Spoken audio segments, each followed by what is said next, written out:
Oh, hello everyone, and welcome to another fantastic day of Proving Grounds here on the Unified Live channel. I'm still trying to recover from that fruit for thought. I'm not gonna lie. Of course, joining me here is the ever fantastic Beatdown Boulevard. How are we feeling today, Beatdown? Feeling so much better now. Thank you, Jolly. I'm really excited for just today's games, especially just because these teams are fighting for that last chance to get into the playoffs, make it to top 8, and I'm really excited to see who's actually going to be able to make it through, and excited to inevitably find out that I'm still in first place in predictions. Yeah, all right. Yeah. You say that, but we got no I team. do.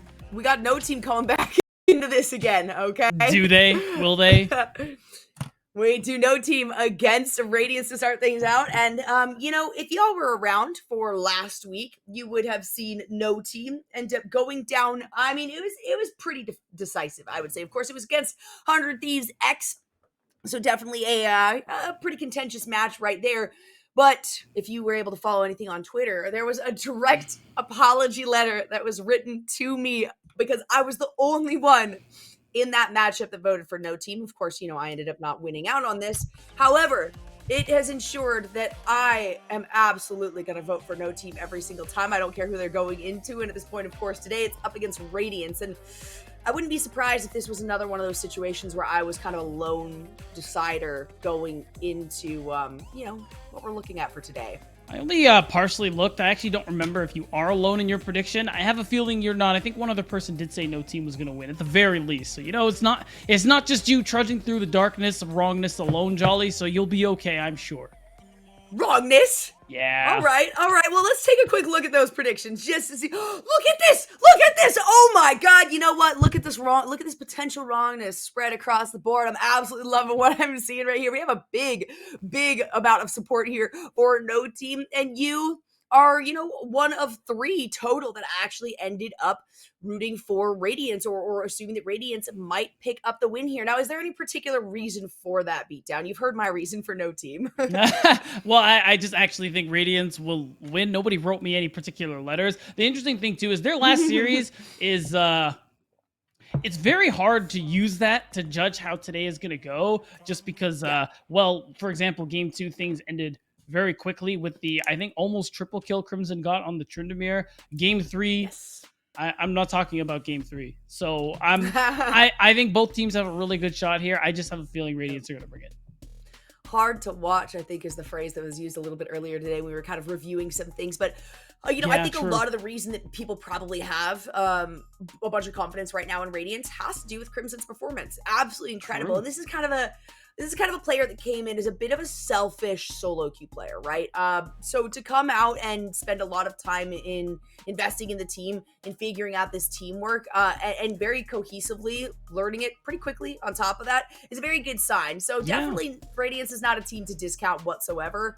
But I sincerely do think that a big reason some of these teams voted for Radiance it falls a lot on the shoulders of Crimson here because he's been performing out of his mind the last couple of weeks. I think we can give credit to a lot of players on this roster. I think everyone on Radiance, one time or another, definitely step it up when necessary. And it's nice because they have so much young talent that they are working towards developing. Like I got to talk to Nova, the coach, him and Hai, before they went into the season. He told me about the discussion they had and what they wanted to focus on when building this roster. And they decided to all in on development, Jolly, a roster they know that will develop in time, and by the end of the year these players will become something incredible, and that's more what they're playing towards. Not as concerned winning this first qualifier, but of course winning is always nice.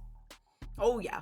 And as well as Crimson has been performing over the last, really it was primarily last week, we saw Porsche also pop off so many times with that Gangplank in particular. That is something that I cannot imagine we will see coming through the picks and bans today.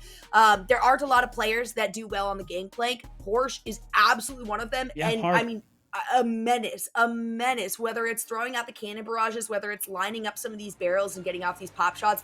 Honestly, a big part of it is being in potentially what is a losing matchup and still coming out very far ahead, whether or not there's any ganks, any influence or interference coming from the jungles from either side. So a lot of opportunity there for Radiance to try to flex some of their muscles, but they do have, some standout players with some standout performances. And something I will, before I forget about it, kind of touch on as we go through. And we're talking about maybe some patches, maybe some adjustments, things like that, as to where the game is in a state right now. We are, of course, on the tournament realm. So this is a situation where everybody's been freaking out about the whole Chemtech Dragon thing. We still have it, folks, okay? So you are going to potentially see Chemtech Dragon. Of course, that's kind of RNG. That's up to random.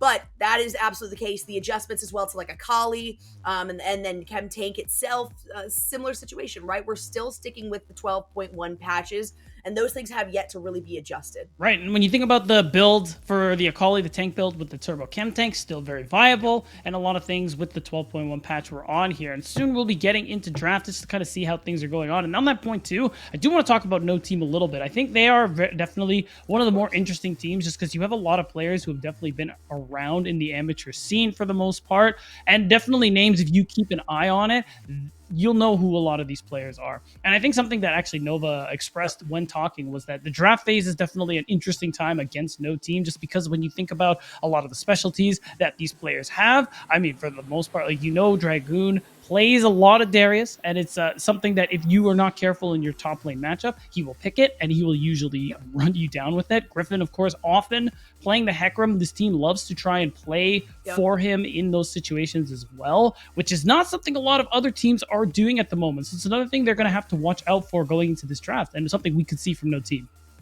Yeah, and that is one that, we didn't see up against 100 Thieves, but I know we've seen the Hecarim pulled out once or twice so far in this portion of Proving Grounds. And I gotta say, I don't know if it's going to be as high priority anymore, to be honest, because while, yes, it offers a lot of aggressive engage, I know last week Beatdown, I forget who it was exactly because my notes, I don't want to flip through those and have you guys listen to my papers ruffling. But it is one of those things where the Hecarim ended up having to use that ultimate 9 times out of 10 to escape from a fight, to get over a wall, to disengage. And they ended up pretty decisively losing that matchup. So this might be a situation where while the Hecarim has in the past been high priority, it might be something where Radiance really on this side says, hey, you know what, we don't need to ban this out. If it does get picked up, we have some opportunities. We can pick up a Xin Zhao with something like the Crescent Guard. We can pick up a lot of this potential opportunities to disengage this Hecarim, or even just throw some crowd control down onto the Hecarim. So I think possibly today, just based off of last week's performance, we might see a bit of an adjustment on that. But up until last week, I mean, it was a permaban against No Team. This is one of those things you just don't want to let it through. The Darius is something that can be dealt with, of course, and it has to be situational for Darius to actually be picked up for a game that is cohesive within the win condition for a game, right? Because Darius doesn't really have a particular win condition aside from we're going in hard. As long as the rest of the team offers engage, I need to be able to kind of supplement that, and there's not a lot of opportunities for it at the moment. So right off the bat, hey, no big surprise, almost as though we predicted it here, Beatdown. The first ban against Radiance is going to be the Gangplank. Right, of course, you already hyped it up. Porsche definitely very, very strong on the champion, and Gangplank just very good right now when you consider the TP changes. I'm sure we've all said it, talked about it to death. It's not picked, so we'll just move right along here. The Syndra ban is definitely an interesting one as well. It's definitely a champ Blaze has been playing in some time here, but you just want to take away a lot of the strong blinds from Radiance, so Crimson doesn't get any of these fair, either even or favorable matchups, just because, I mean, Crimson's a player like we've been looking at, of course. He did play really well last week, and I do wonder if maybe he'll get an opportunity to either bring out the Tryndamere we saw last week or finally break out the Yasuo Yone that he just terrorizes solo queue with. Yep. Yeah, I think we saw a Yasuo maybe last week, but it was not on Blaze. It wasn't from this player that we were kind of anticipating it from. We did get a few of the second round bans against, I think it was more Yone than Yasuo, to be honest. It was actually both. It was okay. They banned both. Equal to both. But it was more of like a second ban phase kind of thing for them. Of course, as I was talking about the Hecarim too, potentially maybe that going kind of the wayside in terms of these first bans. That's not going to be the case. Radiance is going to play it safe. They're going to say we don't even want to give that opportunity here over to Griffin. So it is going to be like we're used to for the current patches.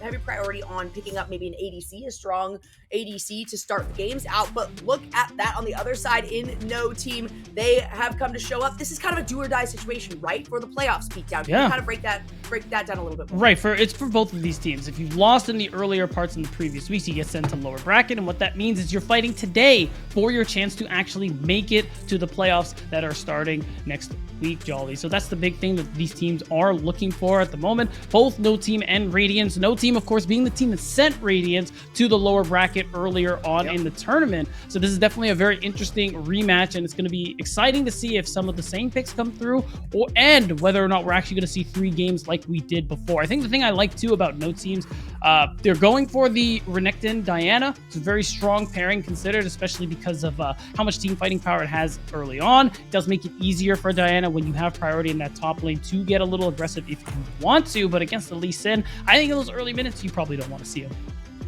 Yeah, probably not. And this is a situation too where we're seeing Lee Sin, who, you know, we used to see, I mean, a ton of. Either Lee Sin is usually heavily in the meta, or Lee Sin is kind of kicked out of the meta, no pun intended, huh?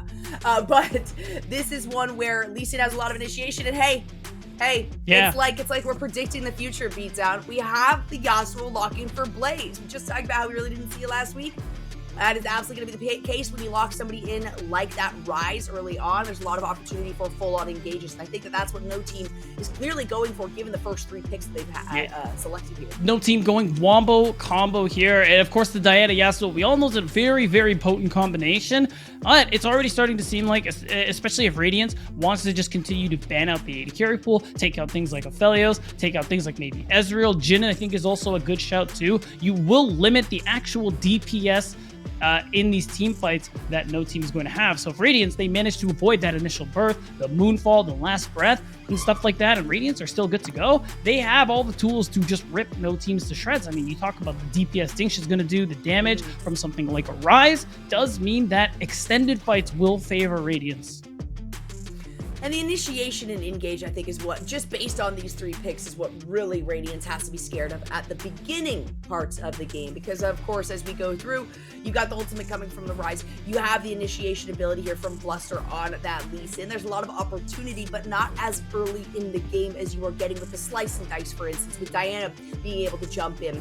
So I do like how No Team is really, they're going a lot more for early parts of the game, right? If they get an early lead, it's going to be really, really difficult to stop this team, to staunch the bleeding, basically, to supply over to Radiance. However, if Radiance can prevent them from getting any sort of early lead, then you're absolutely right, Beatdown. As this game goes on further, they have so much scaling, even just in these 3 picks, that they are going to be a force to be reckoned with if there isn't already a lot that No Team has been able to build off from the early parts. Wow, okay, so the Kai'Sa pick is definitely interesting. We did see it taken out, I believe it was last week, from Wildcard Gaming, where Minui was also running that one, and I think it actually fits here a lot better than it did there, because No Team, it's all in, and one thing Kai'Sa is always good at is following up with the killer instinct. It's worth noting too, this is a champion Scoop definitely tore it up with last year when he was on Revival, was incredible in team fights, really good with that killer instinct. So I am actually quite interested to see how he'll be able to operate it here. I think the same problems are with that I think the champion has currently is probably going to manifest here. The range is short. You're going to be walking into people like the Lee Sin, like the Volibear, and then of course the damage from Rise and Jinx is going to be a big problem as well here. No Team still kind of continuing where they need this Wombo combo to really work out for them here, whereas Radiance, I mean, when you get that Volibear top lane, I actually think that's a solid matchup for Volibear, and I think it gives you that kind of dive and a bit of disengage with that ultimate. Exactly. That really supplies, you know, at least some sort of survivability. If this is a situation where No Team, for instance, gets way far ahead, way early in the game, Volibear offers that not even just disengage, but also just be able to pop in the fight. Maybe, you know, either lockdown 1 or 2, honestly, even just using the ultimate to get in there, to get a little bit of damage down in a massive AoE, get a little bit of disruption, and then get the heck out of there with the Q.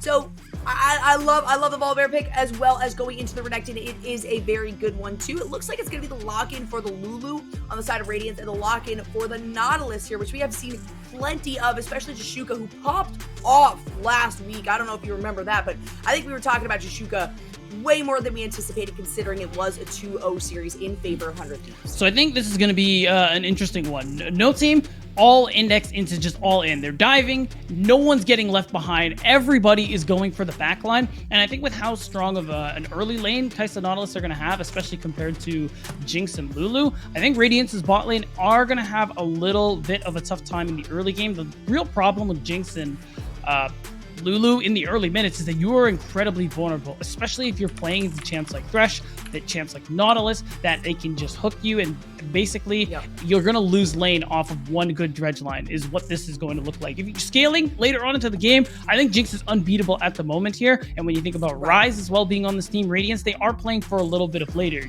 Bluster is going to have to be really active around the map. I think in these early minutes is probably more than likely going to play towards topside in the first couple of minutes here, or he might path towards bottom to just try and cover for this very vulnerable lane. Either way, I think Radiance's comp really needs him to make some plays happen in the early game, just because no team are going to be doing that the exact same thing. Yeah, from the very start. Yeah. Right? They have a lot more opportunity, especially with the crowd control as well that is offered here coming out of Jashuka, right? Because sure, you do have some crowd control from the side of Radiance, right? You've got the traps, you've got you've got Porsche, you've got Crimson, each of them with individual like solo crowd controls, right? You've got Light Pulse, who's got the polymorph.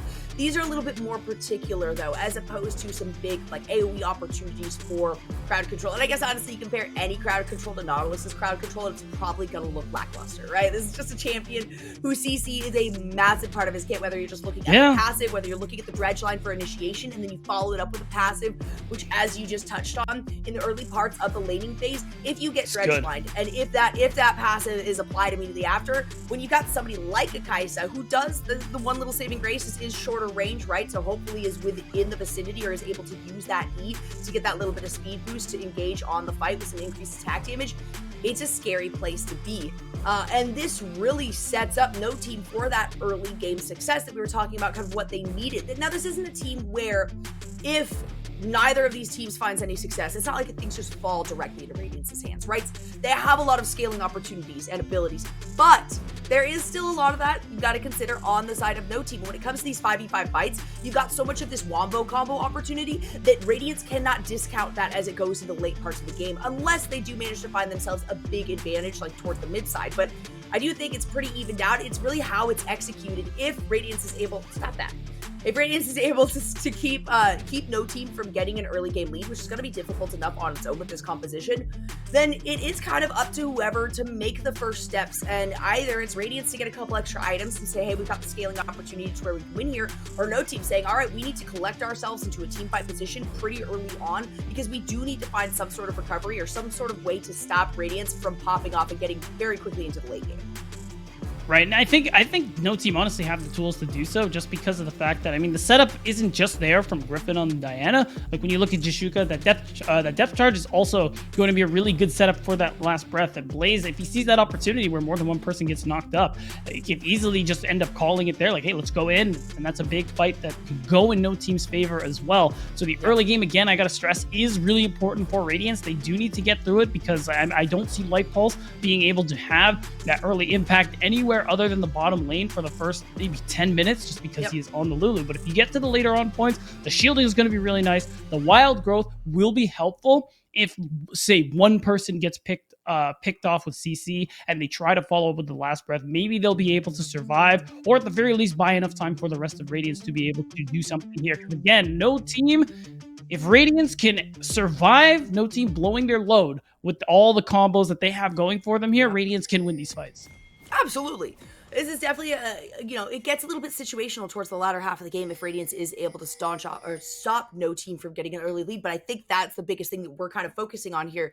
Beatdown, right? I guess if you look at it chronologically, you got to check these boxes. And the one that No Team is looking to do is just to say, we get some early pressure. We also absolutely know how aggressive this team is in general. We know that this Diana is going to be absolutely everywhere, because Griffin is not one of the junglers that has any problem finding a very early initiation, maybe making half of a jungle clear, and then deciding, all right, I'm going to go gank probably bottom lane or the mid lane. It does look like Jashuka is going to be the one here that is in the bush, kind of spotted out. Raheen and Lightpool separate themselves, get a little bit of damage off onto Scooped, but nothing big, no big deal, no summoner spells expended. Oh no, Scoop did flash away.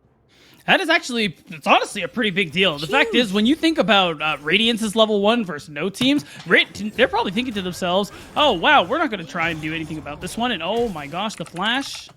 Griffin. They could chase this.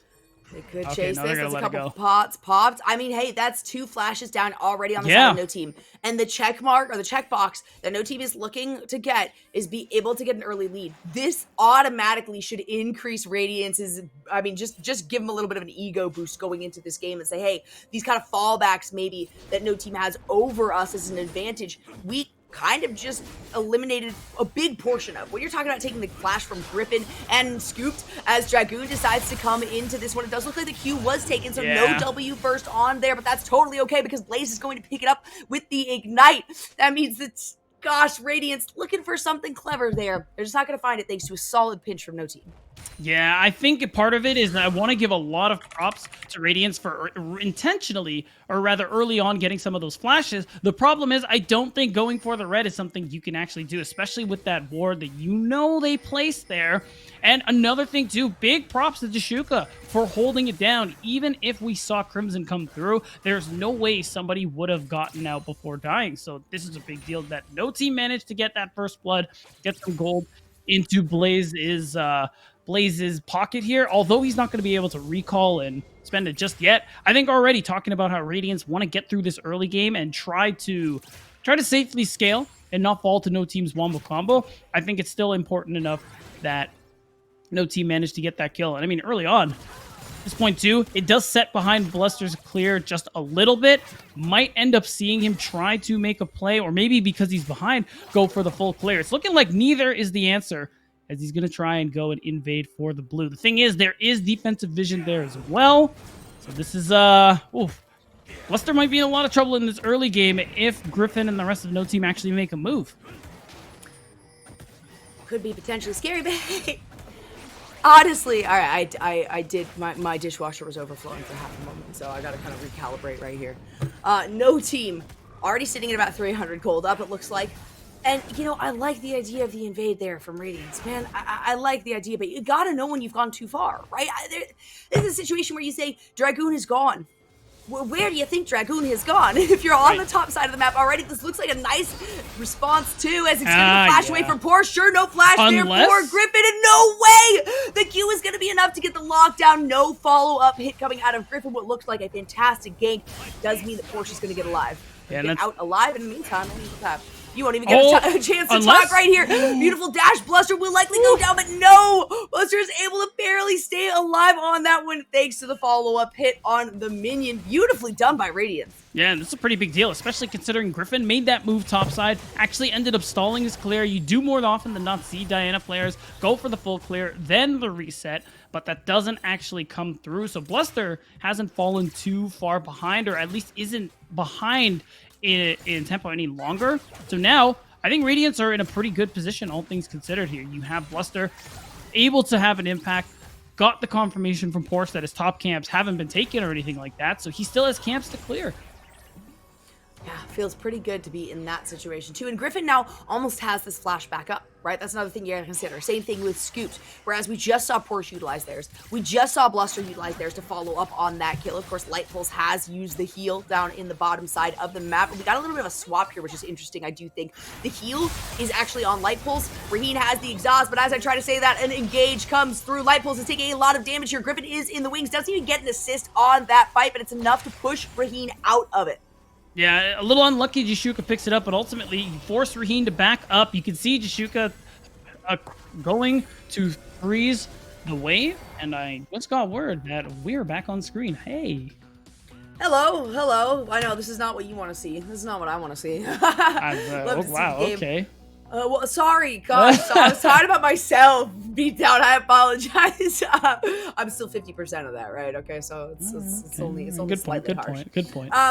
Yeah, you know what? It's a really good start from no team, considering, sure, the anticipation is if you're going to be playing this hot and heavy to start things out, you're going to lose a member or two. But being able to pick up the first blood up there for Dragoon, being able already for Griffin to make multiple ganks in like what we've already seen, like Griffin bouncing around 3 different areas or showing up in 3 different areas along the map in just the first couple of minutes here in this game Yeah. is very exciting to see. And they're feeding maybe not every single kill to the right person, but at least the majority to, you know, two-thirds of what we've got going on here has been to who you want to pick up these kills. Blaze picking up one of them, and then Dragoon being the other one for the Renekton. And these are the players who are going to probably struggle the most being in this first part of it, aside from, of course, you got, you know, Jinx, who's able to offer a lot of range.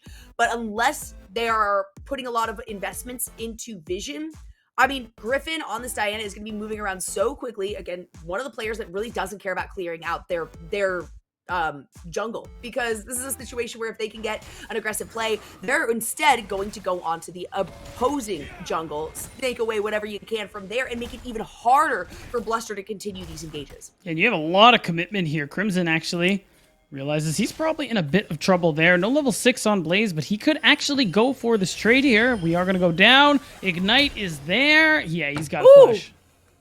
Beautiful flash right there. Yep, Blaze isn't going to find the one. Granted, had Blaze actually initiated on that, sure, very likely that Crimson would have gone down, but it probably would have immediately been a counter kill thanks to the 2 other members of Radiance that were heading down to try to cut off that engage.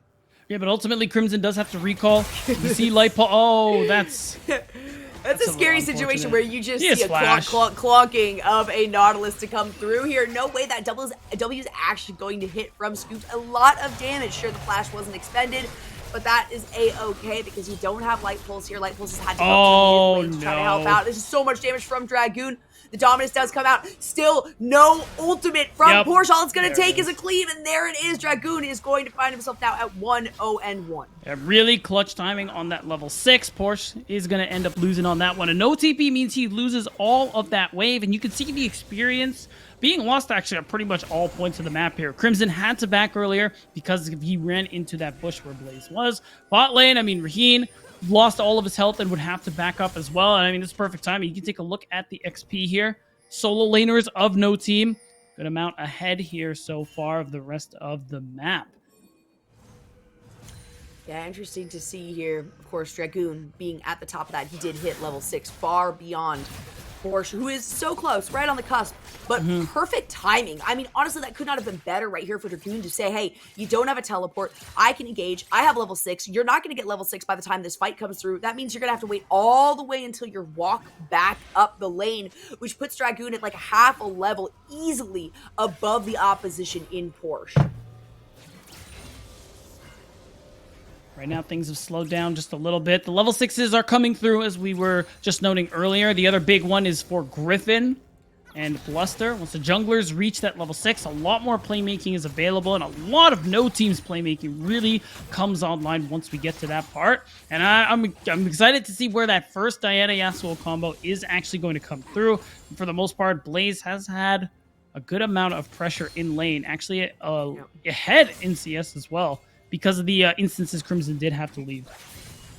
A little bit behind the experiences. We can see Crimson definitely hit that that level 7 early on, but that's just nitpicking at this point. We can see Radiance moving upwards. Too much pressure out here. So this is easy vision coming from Blaze saying, hey, I've got 2 members here in the bottom. That means that no team is actually chasing them upwards as well. And we can see all of the things coming out, particularly from no team, saying, hey, this is every single member of Radiance. They are committing absolutely everything to picking up this objective in Shelly. So it's going to be Griffin using the blast cone over to Shuka. There's the a beautiful moonfall. Oh my goodness, Porsche is going to come out with the Stormbringer out of the backside. Now it is Bluster who is trying to run away. Will they be able to manage it? Yes, thanks to some pots, even through the Ignite. It does not come through, but that's going to be just 1 kill aside. It actually ends up being a 1-for-1 there, and I think the heal from Lightbolt ended up coming out to be pretty big on top. Didn't even have the wild growth available here. You can see it. This is a very risky fight because you have to know this Wombo combo for no team is available. You can see it come through. Nice Moonfall, nice ultimate there, but part of it was Porsche coming in with the Stormbringer like you talked about. And, of course, the fact that they were able to walk back into their own jungle. I actually didn't catch who managed to pick up the Rift Herald. Okay, so it ends up being Bluster who got it. So I think that's actually ends up being pretty positive for Radiance. You go 1-for-1, and you have this opportunity to get yourself some extra turret plates on whatever side of the map you actually want to use it on. Probably top side, just because you already have the lopsided matchup with Dragoon here. But Raheen, you're walking up too close, buddy. That does mean if they're trying to bait Dragoon to come in here, Bluster can help set up a plate with that Dragon's Rage, and that means a lot of turret plates are going to go down if that happens. Yep. The swap already taking place, so we can see now that Porsche does almost have the teleport back up and available. So this is a situation where Radiance can really fully collapse onto Dragoon if they want. Of course, Dragoon has a teleport of his own.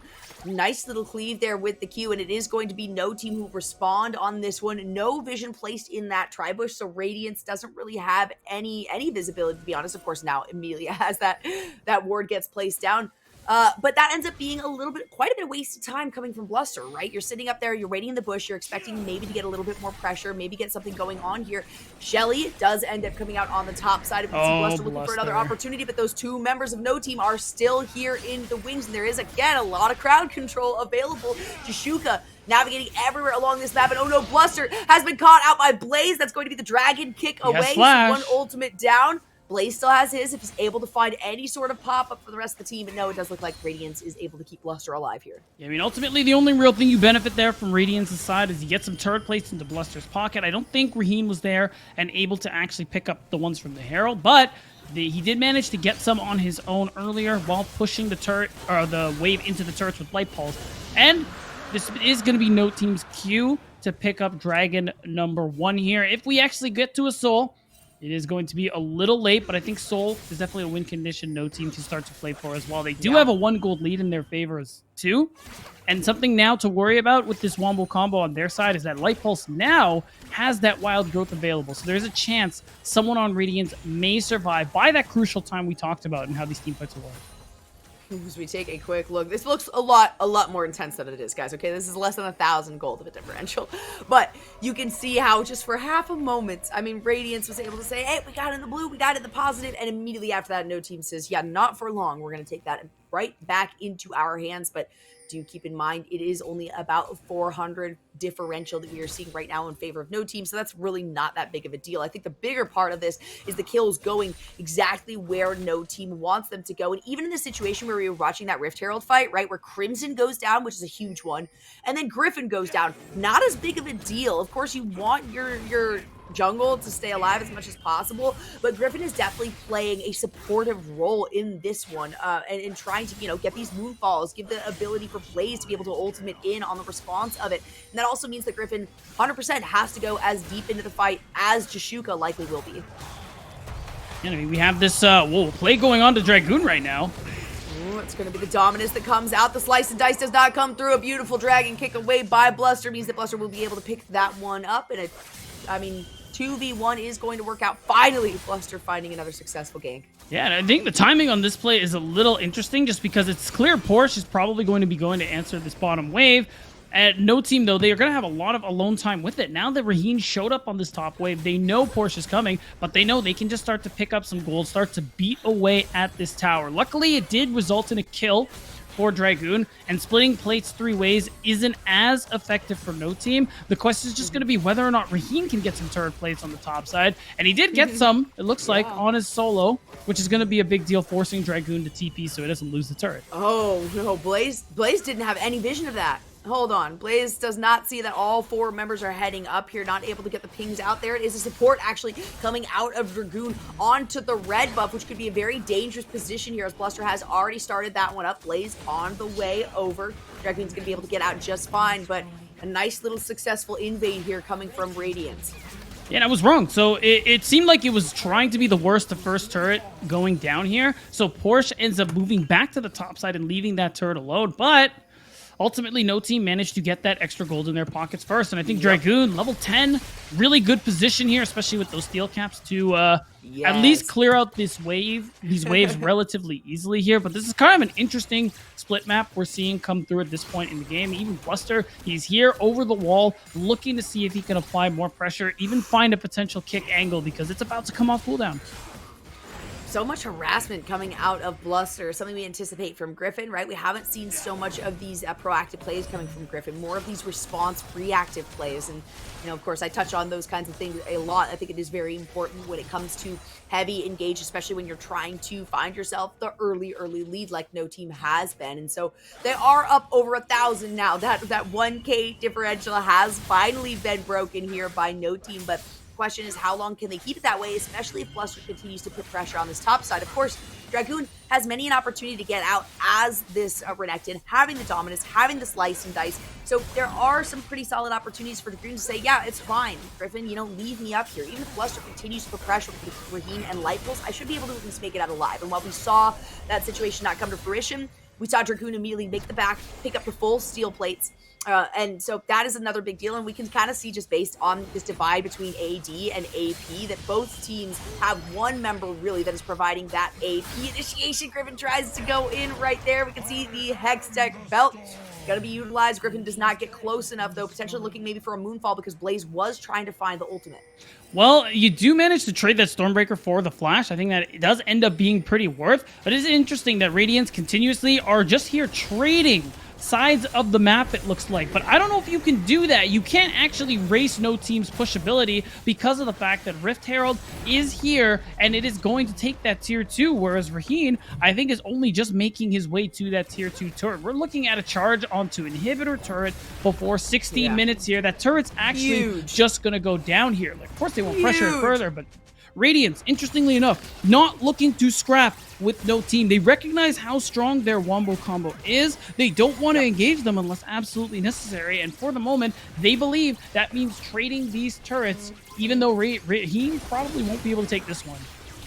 Jashuka's trying to look for an engage right here. Look at the that dominance damage. that came out ahead of time. And of course, we do have the ultimate followed up. And it's going to be a dragon kick. And oh my gosh, the timing on that stopwatch to be followed up by the ult by Jashuka. Nice kick. Incredible. Dragoon tries to go back in. Excited. That's Raheen an opportunity for another kill. All of the summoner spells coming out from these three members. Oh my god. In the meantime, on the backside, I didn't even see Blaze show up there. Far too forward to actually be able to do anything there. And Radiance staunch the bleeding of no team putting pressure on the top side of their base, really, even. Wow, this actually ends up being an incredibly positive play here for Radiance. And I mean, watch it on Raheen. A lot of damage early on, but like we were talking about before, he does end up getting saved by the wild growth. And even though Jashuka walks away, the kick and the polymorph onto Griffin keeps Raheen alive. When we talk about 80 carry feel, Jolly, this is what 80 carries are looking for. The way they protect Raheen, who is at like 20% HP the entire time,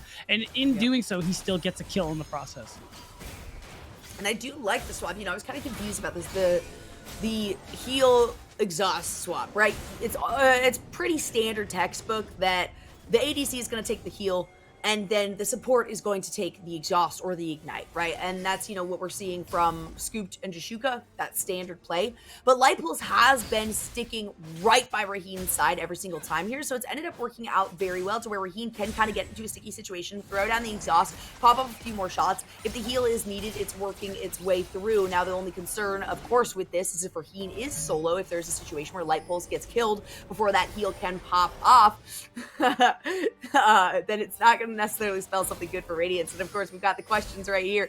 You could only play one champion for the rest of your life. Who would it be?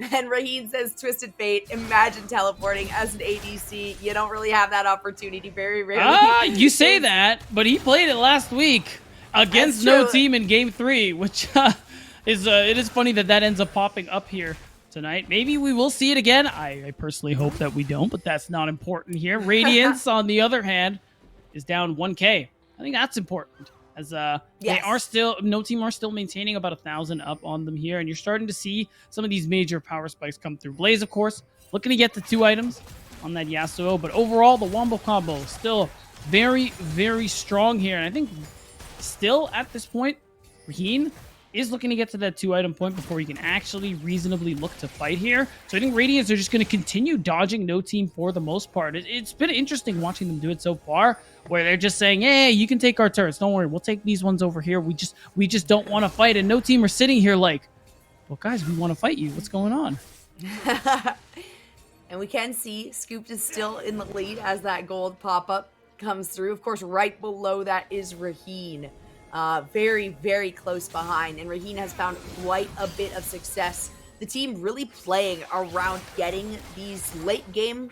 I mean, there's obviously a bunch of late game players on this one, but particularly looking at the Rise and you're looking at the Jigs here. And so I think Radiance has done a very good job of acknowledging that, saying, all right, you know what? We're going to give up plenty of jungle. We're going to make a couple of invades, which is kind of made up for that lack of jungle ability. But you can see 107 to 142 is where we're currently sitting at. That totally feels okay when you're also at 2, 1, and 3 being down, you know, close to 40 CS doesn't make a big difference in the gold and the experience across this.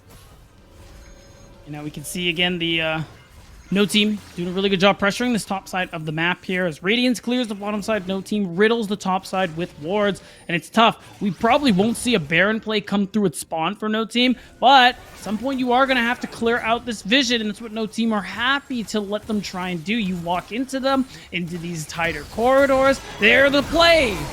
The Moonfall to come through. There's no... Oh, it is going to be the ultimate as well coming out of Blazer. So much damage. So the double kill is picked up here by Scooped, who sure, maybe has to use the heal, but is totally comfortable with that and manages to snag the red buff as well for himself. I take it back. There's probably a 20-minute Baron play coming through here, Jolly. No jungle, no AD carry. You aren't actually in a position to stop this if you're Radiance. However, seems like we have...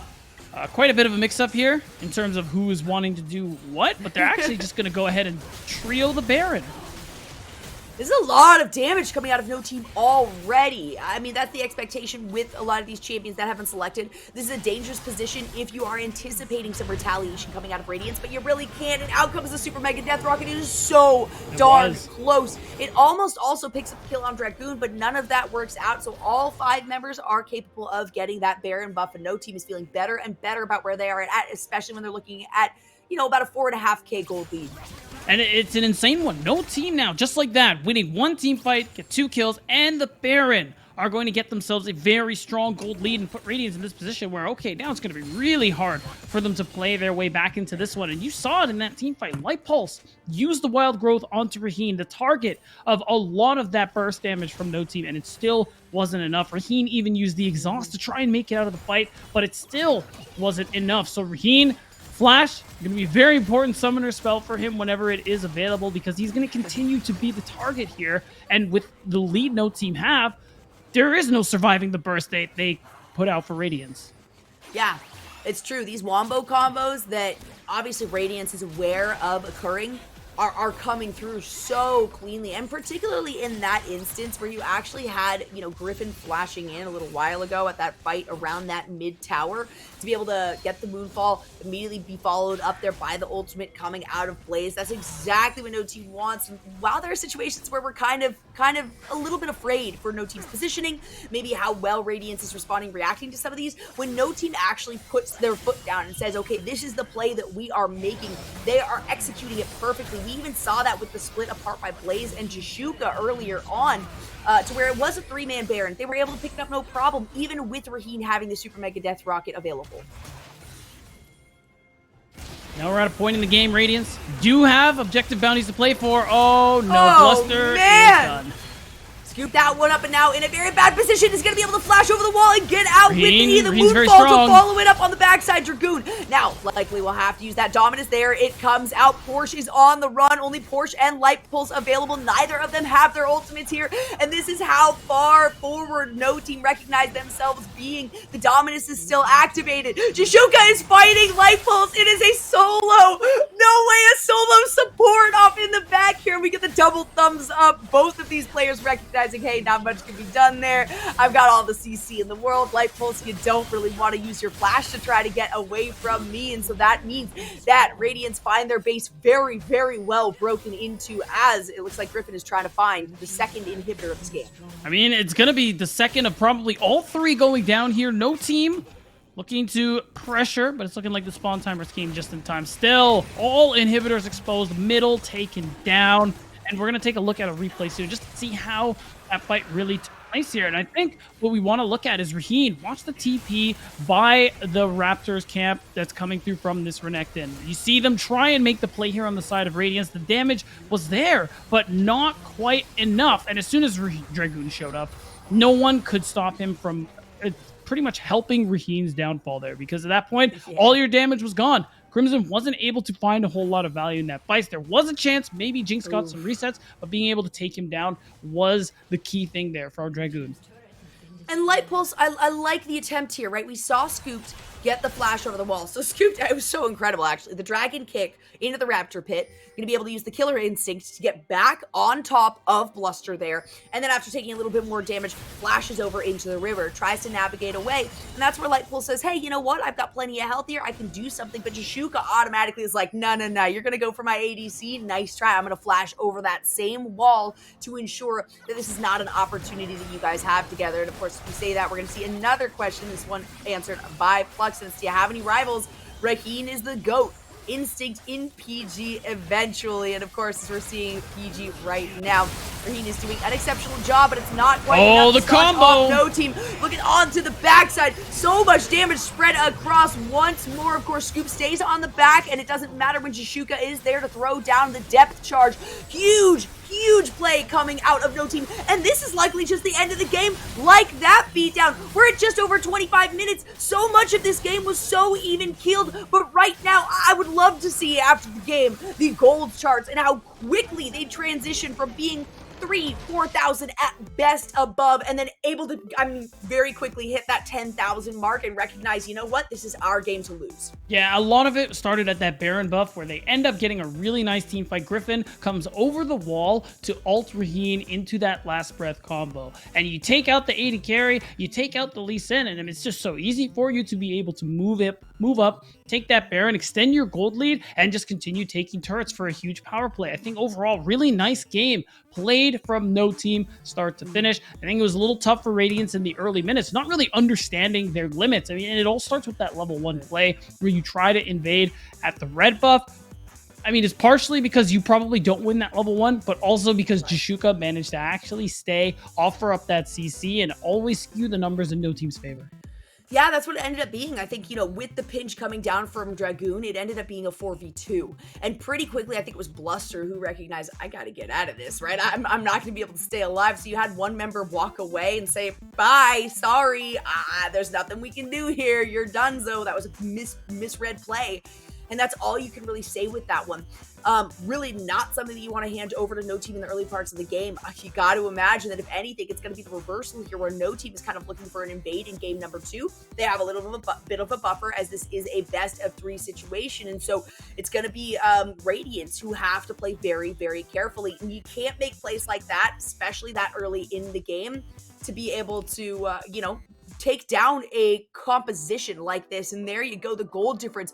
Look at how close it was. Even after the 15-minute mark, it dips down a little bit more in favor here of No Team, and then almost gets back up to like a 0 differential.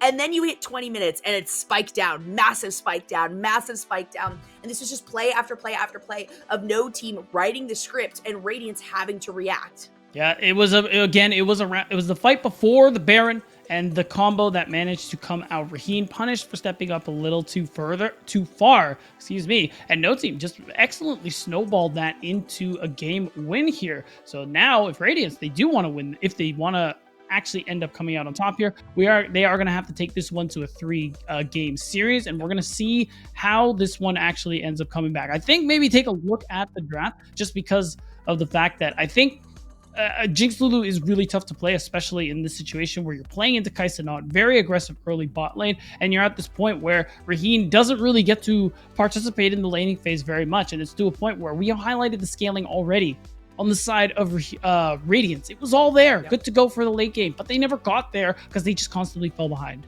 Yeah, 25-minute game is definitely not what you're looking at when you're going to late game, but of course, in between these, we are going to take a quick break. Before that, I do got to talk about one of our sponsors here in Skulls. If you are looking to upgrade farther than this, start 2022 off right with official unified esports merchandise brought to you by Skulls. That is Skulls with a Z. Of course, hoodies, joggers, jerseys, armbands, a lot more merchandise as well coming soon. So if you got the skill, you might as well get the swag here. Skulls.com, SKULLZ.com. Collections unified, so /collections/unified. It's going to take you directly where you want to be to find some awesome unified merchandise. So come check it out, gear up, game on, and Skulls is the way to do it. But with that, we will take a very short break right here before getting into game number 2 in this best of 3, of course, between Radiance and No Team. Don't go anywhere. We'll be back with some more action.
We are back with it beat down. I'm so much lower than you. It's probably because you're standing, huh? I am standing. We are going into game number 2, of course, in this best of 3 between Radiance and No Team. That first one was quick. That was decisive. That was, I mean, it seemed very even keel for a good portion of the game beatdown. And then all of a sudden, it was No Team's game. I think honestly, I think it was No Team's game for a little while from early on, because we already talked about how important the early game was for both teams, but how much more impactful No Team could be in the early minutes, and they made full use of that. Griffin finding a lot of early angles for some pretty effective ganks. Not all of them ended up resulting in kills, but sometimes you get summoner spells out, you get lane pressure because of these situations, and sometimes he did come out with this extra gold, extra kills, and I kind of liked what Radiance were trying to do, or at least I like the idea behind it, where it's like, okay, they have Wombo, they're stronger than us currently, even though we're like kind of even in gold, so we're just not going to fight them. They want to push top, that's great. We're going to push bot and trade turrets. The problem ends up being later on when you are losing pressure on your side of the map, and where they end up being able to walk up, set up whatever vision they want to, and you're at this point where, okay, whole top side is dark. Can I walk up to this mid tier 1 and auto the wave? This is Raheem usually asking the question, and the answer was almost always no. Right. Yeah, and I do think, you know what, while we were talking a lot about the top half of the map for that, you cannot dismiss the fact that really 2 of the most outstanding players by far on this team of No Team were Scooped and Jashuka, including the early roam that we got from Jashuka. Very early roam, which is kind of concerning. It's difficult to do when you're going up against Jinx, but I think a part of that too, and maybe something that might be able to be cleaned up on the side of Radiance, is way later roaming coming from Light Pulse. When you are Lulu like that and you are leaving a Jinx behind, and you know that there's a massive amount of crowd control coming from this Nautilus who is going to be roaming in response, try to stay down there and help out your Jinx as much as possible, because that would have been kind of a saving grace opportunity maybe for this team. Perhaps, and that's probably what they're going to have to do going into this next game here. I don't know if we'll see Light Pulse back on something like the Lulu, or if you do, because the way I always see it, if you're going to play the Enchanter, I think you need more reliable hard engage. I mean, Volibear, it's not bad. Lee Sin, it's not bad, but you can't really like put them together and hope that it amounts to one good hard engage. You know what I'm saying? You have to try and actually get something on that side of the map where, I don't know, Scion top lane, if you're really going to commit to this sort of thing. Maybe Malphite situation permitting. Of course, it's very situational, so it's hard. It's really hard to say, but just something along those lines where you have more reliable ways to engage, or put Light Pulse on the Nautilus, Alistar, Thresh, whatever the case may be. Yeah, definitely an opportunity kind of gone to waste there, with the Nautilus being the final pick, right? That wasn't even like an early pick here for No Team. That was the final pick for No Team. When you leave something like that up, it's absolutely going to be picked up. I mean, Nautilus has been huge in contention when it comes to picks and bans. More often picks than bans. You usually see the Thresh banned out, especially with the Caitlyn, because that combination is just, I mean, absolutely deadly, and not something we see, we have really seen it all come through for Proving Grounds, because it is early bans. So I would like to see, I think for me, if there's a position where you want more engage, get a much heavier engaged jungle, right? Diana is going to be able to flash in and moonfall, and when you have the follow-up of a Yasuo on top of that, that's a huge wombo combo, and it's an engage wombo combo that you really can't do much out of. If you don't have somebody to either counter engage, to maybe get some AoE pop-up, and that wild growth is not going to provide it, then you're not going to have the survivability enough to, you know, counter things. And I think that you would find a lot more success in the early parts of the game, especially with how, I mean, engage heavy Bluster was, and willing to give up a lot of the jungle to say, okay, I need more of an initiation on this one, and Lee Sin's just not quite covering that. Yeah, it was tough. I think Bluster was definitely doing his best in those early minutes, was making plays happen, was finding some of these kills and setting them up early on, but it just ends up being, once we started to pull away from the laning phase a little bit, you have people moving in clumps and groups sometimes, but it's full fives into these situations where you end up being, well, susceptible to that wombo combo that No Team have gotten for themselves here. So as we go into draft and see the side swaps come through, you got to imagine Radiance are probably going to consider taking away the Diana this time. Yeah, consider that, and I do think the Diana over the Hecarim is a smart move. We saw the Hecarim come out. We saw it not offer nearly as much as something like a Diana is going to be able to offer. You know, it takes a lot of damage in the early parts of the games here for a Hecarim, so it has to get a little bit more sustainability to actually find some solid engages. and maybe spend a little bit more time in the jungle too. And I hate to say that, I love to see jungles with really early invades, not necessarily invades onto the enemy jungle or anything like that, just really early initiations and ganks. And if we're going to expect that from Bluster here, you need somebody with a little bit more reliability. And I like I actually like the Yasuo ban on blue here for no team, just because of the fact that no team clearly not going to prioritize the Diana this time around, and it means that Radiance would actually just be in the perfect position to 1-2 Diana Yasuo, because Crimson is like absolutely filthy Yasuo player. It's something Radiance would definitely be able to do here, but now probably not an option if they were thinking towards it. I think no team probably just going to prioritize something like the Jinx. She's just been like so high on the blue one priority. It's kind of unreal. And she's just such a good champion at the moment here, especially with Thresh being available. If no team could somehow grab that as well, that would be insane. But I have a feeling we aren't going to see Radiance go that route. Yeah, probably not. However, Radiance being able to prevent a Nautilus or a Thresh being picked up in opposition here, obviously one of them is going to get through, right? Depending on what you get, you're going to give no team kind of an opportunity here.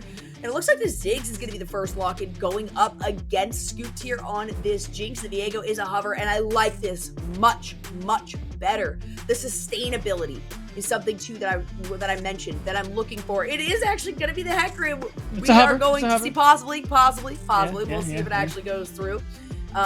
We do know how much these teams love to hover things on us and get us excited about certain claims, but it does feel good too for no team to recognize, hey, instead of doing the Diana, it was still a respect ban with the Renekton.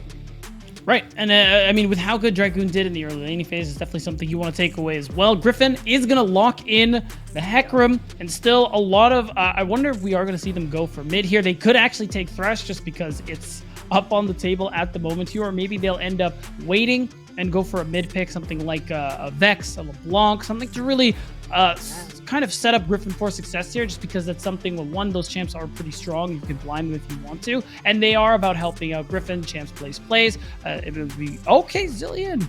All right. That works too. Okay. I'm sure some people are going to be happy about that one, watching the Zilean be locked in. Hey, you'd think that there would be priority in just what we were talking about, right? The Nautilus and the Thresh.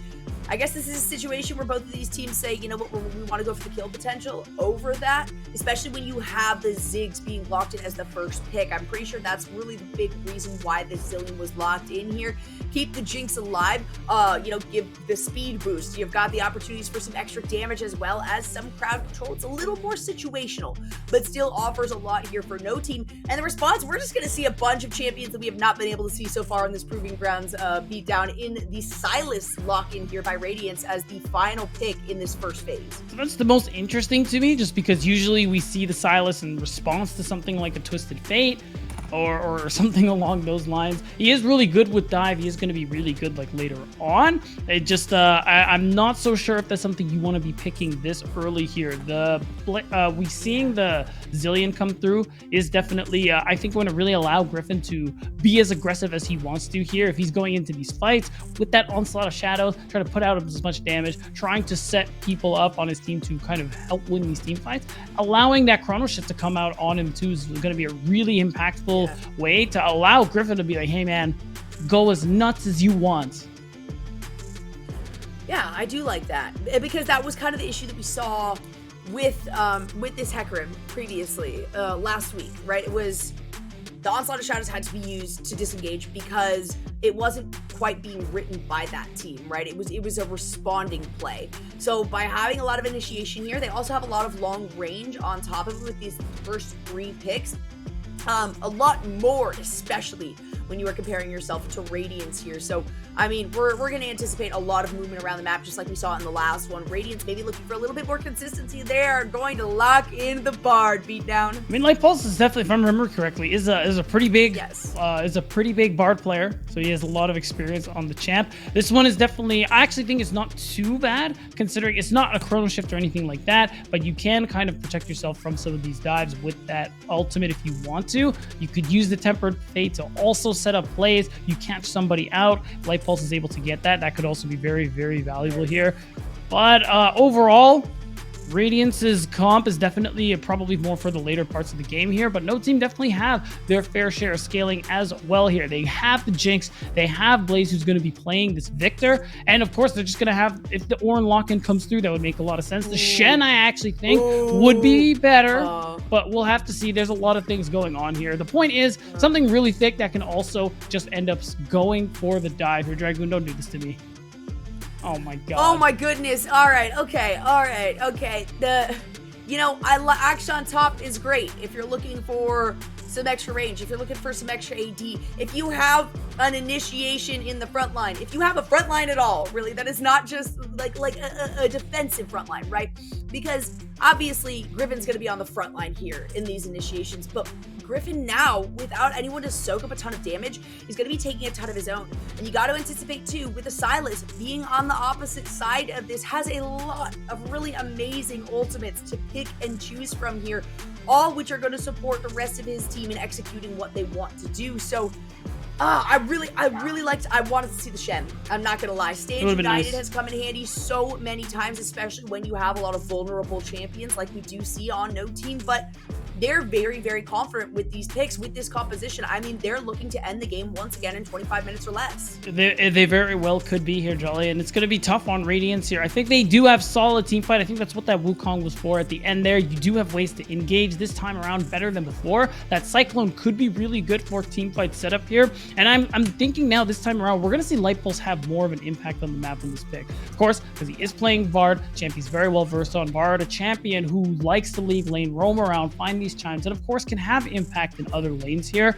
is what I'm looking for. Raheen is playing the Ziggs partially for that reason. You do have scaling to that later parts of the game. You have good wave clear, and you also have the ability to farm by yourself very safely, which is something he wasn't really able to do in game one. Yes. So Radiance are in some ways trying to fix some of the problems they had in game one. The draft is still just it's a little interesting to me. Not what I would expect. Yeah, a lot of it is interesting to me. There's a couple picks where it's like, all right, the Victor. Yeah, we've seen plenty of the Victor, the Viego. Oh, I mean on Radiance's side, I think no team's comp is fine. You think their comp is, but what about their front line? What about when a Cyclone comes through, right? What if you do get to the late game, you're not ahead, right, for no team, and then every single person here gets jumped on from it's a clone into a Cyclone that you really can't get out of, right? Then the kit is being entirely utilized to escape, and even then, not a ton of this composition facilitates that. So I get that. I do really like what Radiance has going on though, because when you consider what you were just talking about, beat down in the roam, and how Bard is one of those champions that easily early roam, especially when you've got a Ziggs, you can leave them alone. Zillion doesn't quite have that luxury. While Jinx, yes, has a lot of, some decent range, has some crowd control of her own, unless you're willing to expend all of your mana on throwing changing over to Pow Pow and like popping off these shots and expecting to get a kill without taking too much damage in response, it means Jashuka is going to have to stay a lot closer to scoops than we saw in the last game, and that kind of opens things up for Radiance. It could, and I'm kind of glad you bring that up, only because the thing that makes Radiance's comp tougher for me to play as well is that you have 3 melee champions. A lot of the damage, of course, is going to come from Raheen, but the rest of it, which is still a lot, is coming from Crimson, Bluster, Porsche on this 3-man top side of the map here. But if you look at No Team, all the damage coming through here, range Akshan, you have range Victor, you have range Jinx, and I mean even Jashuka also fits the bill. It's going to be very difficult for Porsche to find some of these angles here to actually close the gap, because more often than not he's going to lose a lot of his health in the process here. And I mean the same could be said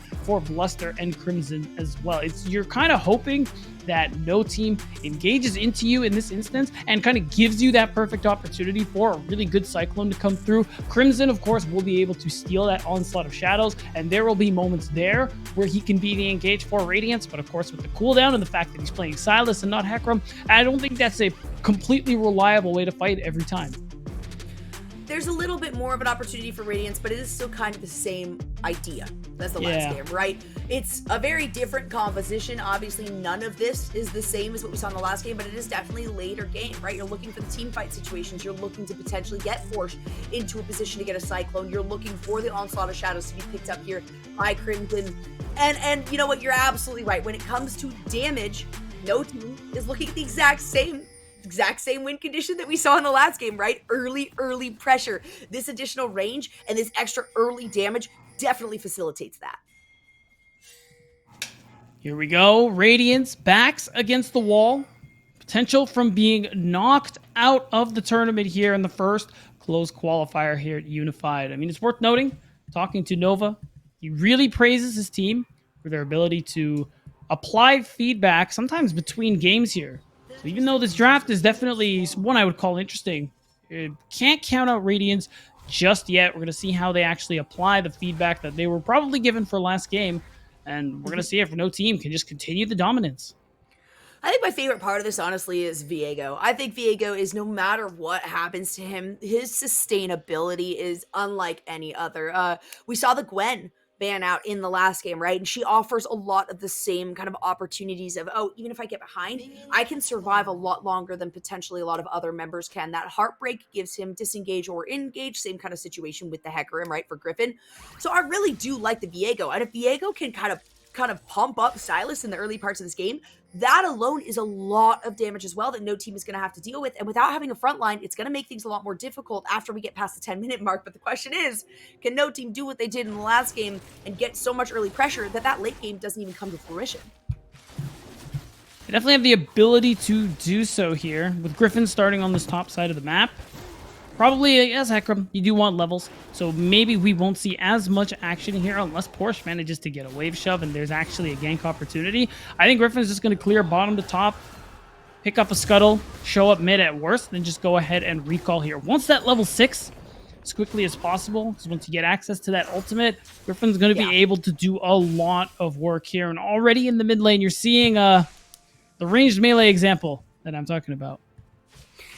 Yes. Definitely makes things really difficult. And this was, of course, the Victor was chosen in response to the Sylas. Interestingly enough, the Akshan was picked before the Wukong here. So actually, honestly, at the end of the day, that's probably one I'm most interested in. I don't know if I've seen this matchup, to be real. And while it does feel like it's more going for the late game, you have to anticipate knowing, especially with a final pick, no team is going for the early game. So you set yourself pretty far behind by, not having a lot of initiation, being really susceptible to taking a lot of damage here. And I was going to say, neither of these teams is one that, oh my gosh, that one hit should be able to be enough. Is the Ignite going to do it? Wow. Yes, it will. Beautifully done there by Bluster to say, you know what, I need to flash in. And I honestly only just noticed Crimson came into this one with the Ignite, and you can see it here in the replay. A lot of patience from Bluster, again, on the champ, where, you do want to be power farming early, but he ends up taking the time. He shows up mid, ends up getting stun for stun, and already we have a bit of action playing out on this bottom side of the map here, where, it just ends up being some trades. Double range bot lane does mean you're probably going to get pushed in. Soon we are going to see Light Pulse just move his way out of lane here, but ultimately, nice early kill coming through from Radiance, just being able to try and start this game on the right foot. Not only trying to start it, but successfully starting this game on the right foot. And that's a situation, that's exactly what I was talking about, right? The place that I wanted to see. And I anticipated seeing Bluster pumping up Crimson on this Sylas, because you get early leads on a Sylas and there's so much damage. And then the thing that you were talking about, Beatdown, where, you've got heavy damage coming from no team, doesn't quite go out the window necessarily. But when you know that Light Pulse is going to be roaming around a lot, it spells potential disaster for Blaze in the mid lane. And as we say that, we can see Griffin and Blaze both moving down here, trying to find a responding fight. It's going to be a lot of damage on the Light Pulse. Scoop will be able to pick that one up. That should be an easy double kill. No, Blaze is going to pick that one up. And scooped! Oh my god! In easily single digits right there. Takes a lot of damage from the tower, but stays alive. That was beautifully done coming out from no team. Nice juggling of the aggro. Is going to force Raheen to go and use that teleport here. And really, they're just going to be able to shove this wave without any problems. 2 kills for no team. And oh my god, they're Griffin! back. Okay, never mind. It's just for the hey, just so you know, I can come back anytime. Still rude though. I mean, that's still a lot of damage, right? Even just going in with the Q, still a good chunk of damage that you're taking off for Vaheen. And that is the teleport, as we were talking about, you know, Raheen being one of the players who is looking to have a teleport, not necessarily in the kit on this one. Dragoon gets engaged on here. It is Light Pulse, of course, is helping out, but Porsche's taking a lot of damage, and the exhaust comes out. There's not a lot of mana either on the side here of Porsche, but Crimson is in the wings. Dragoon, you gotta get out of here. Crimson's going to engage. Crimson has plenty of damage. There, the chains connect even after the flash, and Crimson expends nothing to pick up that kill. That was that must have been a max range abduct there from Crimson. He's definitely feeling himself after that one. 2-0 on the silence. So far, the only one on Radiance who's actually managed to get a lead for himself. Top lane is struggling as we were watching. Porsche wouldn't have been able to get anything done if his teammate didn't help him out there. I think he actually still had to back and teleport to lane. So I think just keeping up this aggression from Radiance is going to end up being very important, especially because no team, they haven't stopped either. Jolly, you saw that play they made bot lane, already 2 kills mid and bot, and they're continuing to scale up. And even with that first blood coming out of Radiance, even though it is 2-2 right now, you're still looking at about, you know, half a K in favor of no team. And every little bit they have in their favor can kind of put to boost their mental to say, all right, things are at least kind of going according to plan right here. Of course, Radiance is looking for another play right here. Dragoon is pretty far forward. There is flash. no vision in the river. That's very far forward considering there's no vision. The Cyclone is going to come out, and so very quickly Porsche takes down Dragoon. Yeah, nice flash into the ultimate just to make sure Dragoon isn't going to be able to use his E to get away here. Griffin shows up just a little too late. He'll be able to soak up this wave, which will be really nice for him. That might actually be enough to get him to level 6. He'll get access to that Onslaught of Shadows. And now, those dives that we saw already are probably going to be that much stronger, especially now that he's going to recall, he's going to show up on this bottom side of the map, and all this pressure that Scoop and Jashuka have been applying here on this side of the map is just going to be even worse with that ultimate. Even worse, especially considering the fact that, well, we saw Griffin come through after Raheen you know, navigates back down to the lane just to say, hey, I can do this, and I'm not afraid of doing this. The Ghost almost back up for Griffin as well, so potentially more opportunities for a gank here. However, when you're looking at Dragoon up here, when you do select the Akshan of the top lane, if you don't at least get some early pressure, if you don't, you know, maintain a safe lane here, you get shut down 2 times like we're seeing. 2 long swords, right? The Doran's Blade, and then a cloth armor is all that Dragoon currently has. It's really difficult to recover with this champion.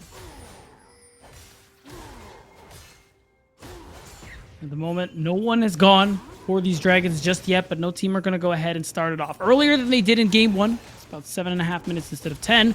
And Light Pulse, he's just there to offer a little bit of poke. Thing is, now Crimson, as strong as he is going to be here to do something about it. Oh, wait, I like this. This Blaze that ends up getting jumped onto the backside. That means the Bluster's able to pick up some Victor abilities right here. Not going to be able to lock them down. Out comes the Heartbreak. Beautifully done. Griffin's going to jump over the wall, get a little dash on a Crimson. Might end up going down here like he will. Yes, that is the case. The double buffs get swapped. Once get swapped, twice back over to Scoop. Wow, that was a pretty nutty play there coming from Radiance. I like what Crimson was trying to do there. Steals the Hecarim ultimate, tries to make that play onto Blaze, and it ends up working. He doesn't manage to flash over the wall, but ultimately Griffin, I think, did a really good job avoiding this fight, lost the dragon aggro, and basically got to hold on to his ultimate here, because even though Blaze went down, you see he did a lot of nice damage onto Crimson and even Bluster, making this play end up being successful because Raheen, he has a big wave under turret. He can't even help in this. Very unfortunate. Scooped.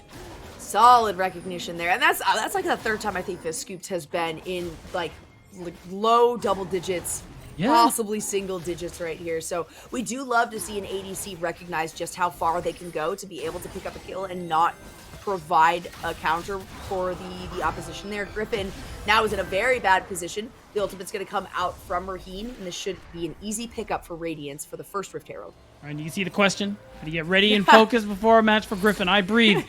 Clearly giving him that calm presence of mind to make those calls in those team fights like we saw earlier on. I suggest breathing all the time. I will say, like during a game too. Doesn't it help? Yeah, I think it really does. Yeah, I think it's a big team boost if you're capable of breathing throughout the entirety of the match. See, Charlie, you get it. You got a pro budding in you. I can just feel it. Oh yeah, Yeah, I don't know about that one. Come on. I don't do it before a match though, you know. So maybe I Oh, need to try that's what it to. is. Maybe I need to. Yep, I need to take that that in-game prowess to the before game, pre-game, so that I can get myself in the zone, right? Yeah, that makes a lot of sense. Yeah. As we look back as to what's been going on here, Scooped very much loving the double buffs that he has been sitting on at the moment here. And overall, you got a slight lead still in favor of no team. And then when we think about where the lead is coming from, a lot of it is on Scooped, who's 2-0, up 30 CS, just actually above that. So it's very much accelerated on this pick. Also worth noting, Bluster has been focusing a lot more on making plays and has fallen behind on Griffin, who's just been power farming a lot of the time here. And oh, we talked about Griffin's dive. This is rough. Another opportunity, and finally the onslaught of shadows comes down. It's gonna be the God. ultimate, the super mega death rocket, perfectly positioned right there. Scoop doesn't even move, just says I can get excited in place. That's just as clean as can be, Jolly. As again, successfully, no team managed to dive Raheen bot lane. They are putting him through the blender this series, it looks like, even though Radiance managed to get themselves that early bonus for taking the first turret. Well, that was funny. And we'll see whether or not Shelly actually manages to get... flashed. Yeah, Shelly flashed down. Ping timer, ping timer. But, are they gonna get... Dragoon should be able to stop this. There we go. Yeah. Okay, woo! Yeah, and the other thing, too, is that you can see it. Radiance put a lot of pressure on this top side. Because of it, Dragoon, he's down in XP. He's down a good amount of gold. And we're going to see if Radiance are actually going to be able to do something with that later on. Just because of how far behind Raheen is, it's going to take much longer for him to be able to actually have an impact in a lot of these team fights. Ooh, especially as we literally just watched. Look at the item pickups as well from Scoop Tiers. We've got full boots. We've got the Gale Force lockdown. We've got the pickup of the refillable potions as well as a longsword. So not only is Raheen behind, but Scoop is feeling really good about this one. Has a 400 gold bounty over his head right now, sitting at 3-0-2.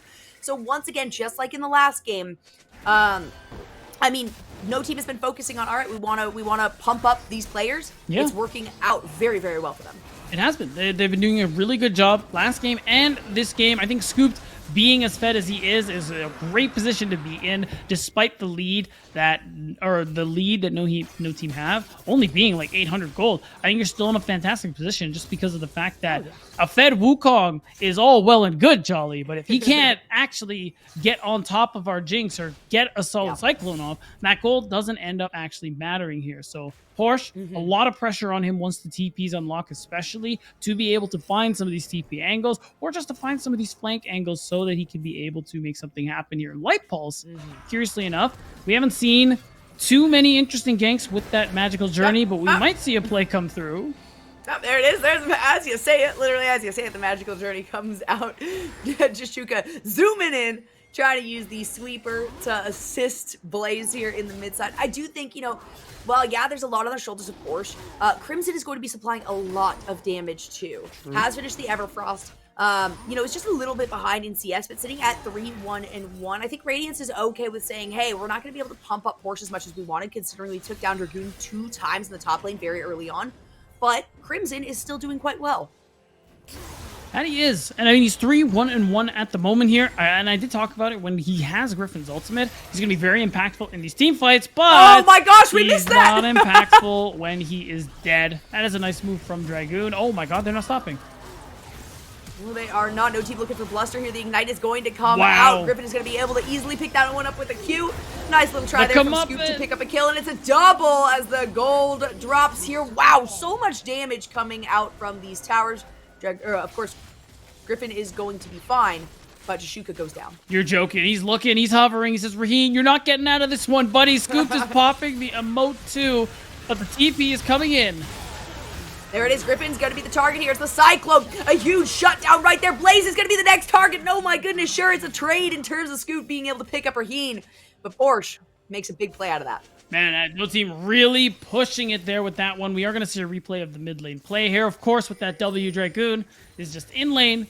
Crimson doesn't even realize that it is a 2v1 here, and he gets the all-in from Crimson. And at this point, even with Flash, the damage is just there. It's so easy. Yeah, Dragoon's ability to continue on in these fights or kind of re-engage after stepping back to avoid taking damage is huge. And you can see the rest of this fight too. Griffin managing to get that onslaught of shadows. The aggression is coming through. And I think the big thing for me is that they actually went for that dive after. and where Porsche TP'd in and managed to make something happen. Oh, I just realized Raheem TP'd and it got canceled as well. So I'm trying to like do the math in my head to see whether or not this trade is. I know mathematically the trade benefits Porsche because he gets a shutdown, he gets 2 kills total, right? That's great. But you still have kills on this Jinx. Scooped actually manages to walk away from that situation, and she's just incredibly fed at the moment here. I feel like if you're no team, you don't even care that you went 2 for 1. Yeah, that's true. The only concern is that 2 of those kills went over to Porsche, who's now sitting at 3-0-1, right? Finally has the Divine Sunder, has been able to pick up some of the items here. On the other side, Dragoon still just has the Noon Quiver, hasn't quite finished that item, does have the Vamp Scepter as well, so it was very close to being able to finish that one, but this force to be reckoned with that we kind of saw no team do a good job of kind of just sort of stalling from getting too far ahead because Dragoon was taken down twice. Force says, all right, a teleport. This is exactly what Beatdown told me I need to do. And hey, it ends up working out, right? You were talking about it. As soon as the teleport's off, there's a lot on the shoulders of this player, and it ends up working really well in his favor. Yeah, now we're going to see if anything can be done about this Rift Herald going down. Probably not. Crimson is buying time, though. He has the ultimate. Ooh, he's going to have to use it out. Oh my gosh, so well done in terms of that stopwatch. Oh, nice. Taking that Super Mega Death Rocket with a flash away from Jisuka. That flash did actually commit right there. He's still going to go down. Some solid damage onto Porsche, but they maintain themselves, and it ends up just being that one death here for no team. Yeah, I mean, you still get the Rift Herald. You could still make a successful dive play, as they've been doing all game long, Jolly, and they could use that to be able to knock down another turret here, and depending on how successful, they could take 2, continue to accelerate this gold lead, and you can see the gold lead over time here really start to rise in favor of no team, and it wasn't even sharp or anything like we saw last game when the Baron came through. It has just been slow in coming, and it's just been off constant and calculated plays coming in from this no-team squad. Still got to think that, sure, while Jisuka has been in some kind of sticky situations, has gone down a couple times, Scooped, still feeling good. Still has not gone down once yet. That satchel is going to be a lot, though, and put Scooped into a dangerous position, and what could have been a really good initiation for my doesn't come to fruition on the front side, but they do manage to pick one up on the backside. Porsche, of course, uses the clone. It's going to be able to get out of that one. Yeah, that's a big deal. Griffin ends up committing the Onslaught of Shadows, and it does mean maybe you could look to fight this one out if you are Radiance. I mean, you're in this position. They're as grouped up as they're going to be, Jolly. The Cyclone could go huge, but instead, they want to farm. There's a lot of waves being pushed onto their side of the map, and they're okay to go 1 dragon apiece since Radiance ended up picking up that first Drake. But now, the soul in question is a Mountain Soul, and I mean, both of the teams are going to love this one. Who doesn't love extra resistances in a shield?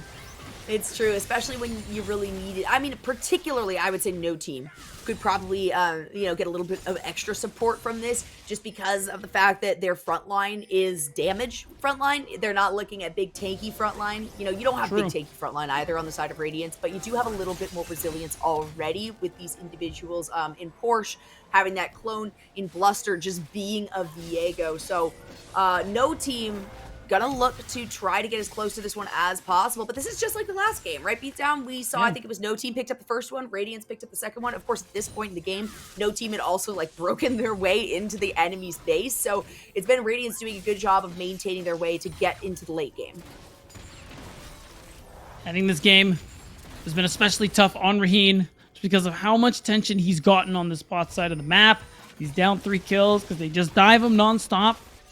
And he actually isn't doing too bad in terms of farm, all things considered. And when he gets to that 2-3 item point, Radiance will be in a decent position to utilize some of his poke, utilize some of this damage that Ziggs can be putting out here. The big problem is still going to be Scooped if you're Radiance.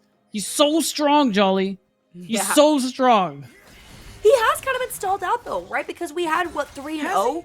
Minutes ago. So, yes, Scooped has been able to find solid positioning, but just in that fight, Scooped was not really able to provide as much as we would have liked because of the satchel that came from Raheen, put him really close into danger, forced no team to kind of take the fight down below instead of where they wanted to, and I think that's what Radiance is just looking for now at this point, as Griffin gets jumped on here. The Cyclone, the secondary portion of the Cyclone is coming out. It's a nice little stopwatch right there, but it might not be enough for Jisuka to get out. No, it's going to be a flash forward there from Bluster, who is now looking to get something onto Scoop.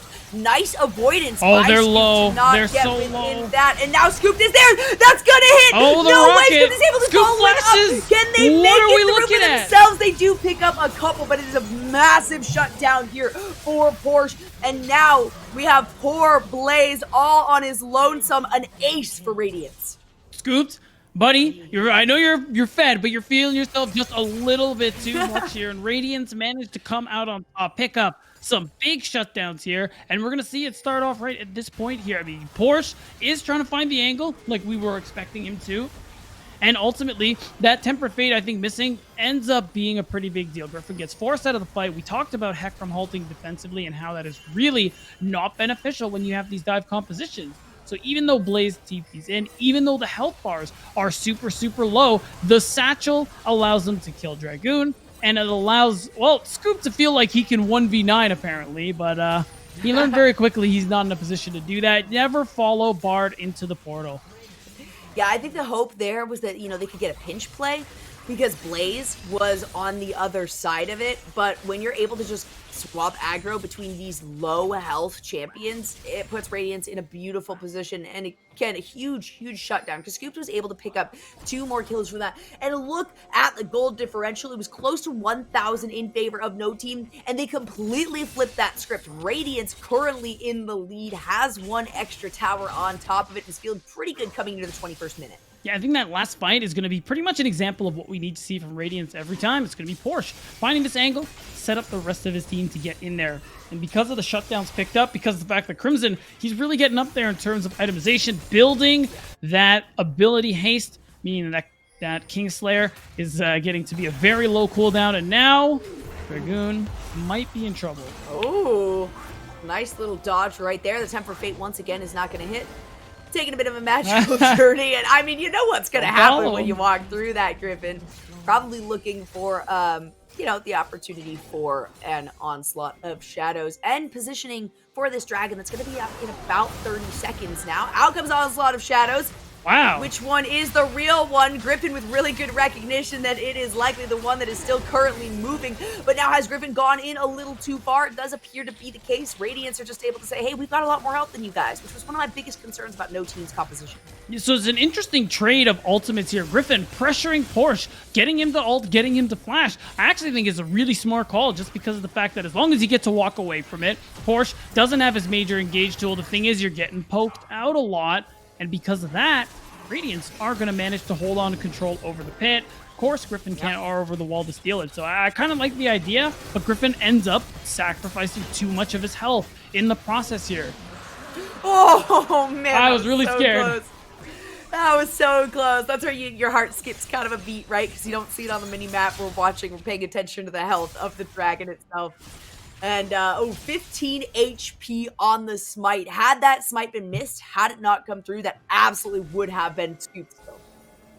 I think it's actually, yeah, it was after the smite, and they just pretty much one auto from, I don't remember who ended up taking it. So basically a second away from Scoop being able to steal that one. Yeah, honestly, a fraction of a second here. So now Scoop still in a very strong fed position here, but now Crimson has chrono shift. He can just put it on himself.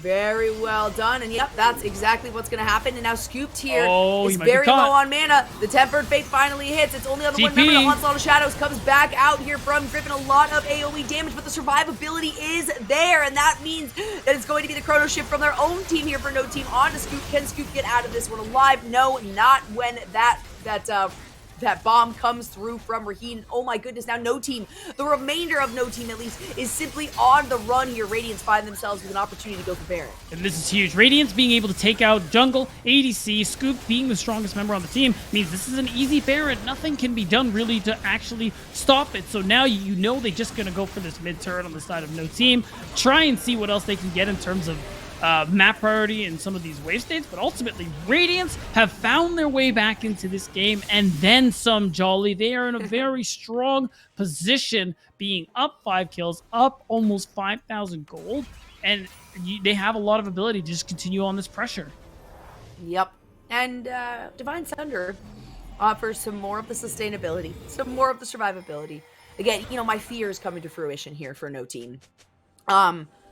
And I don't want to point fingers at anyone, but I really don't like the on pick. I liked the hovers that were there. I think it would have supplied a lot more for this opportunity for no team to be able to kind of respond to some of these massive engages. But Dragoon has tried very hard and just has not been able to find the position to be really in a fruitful location for the rest of the team to do something about it. Either that, or they just instantly get locked down with a little bit of crowd control from Radiance, and that is the end of them.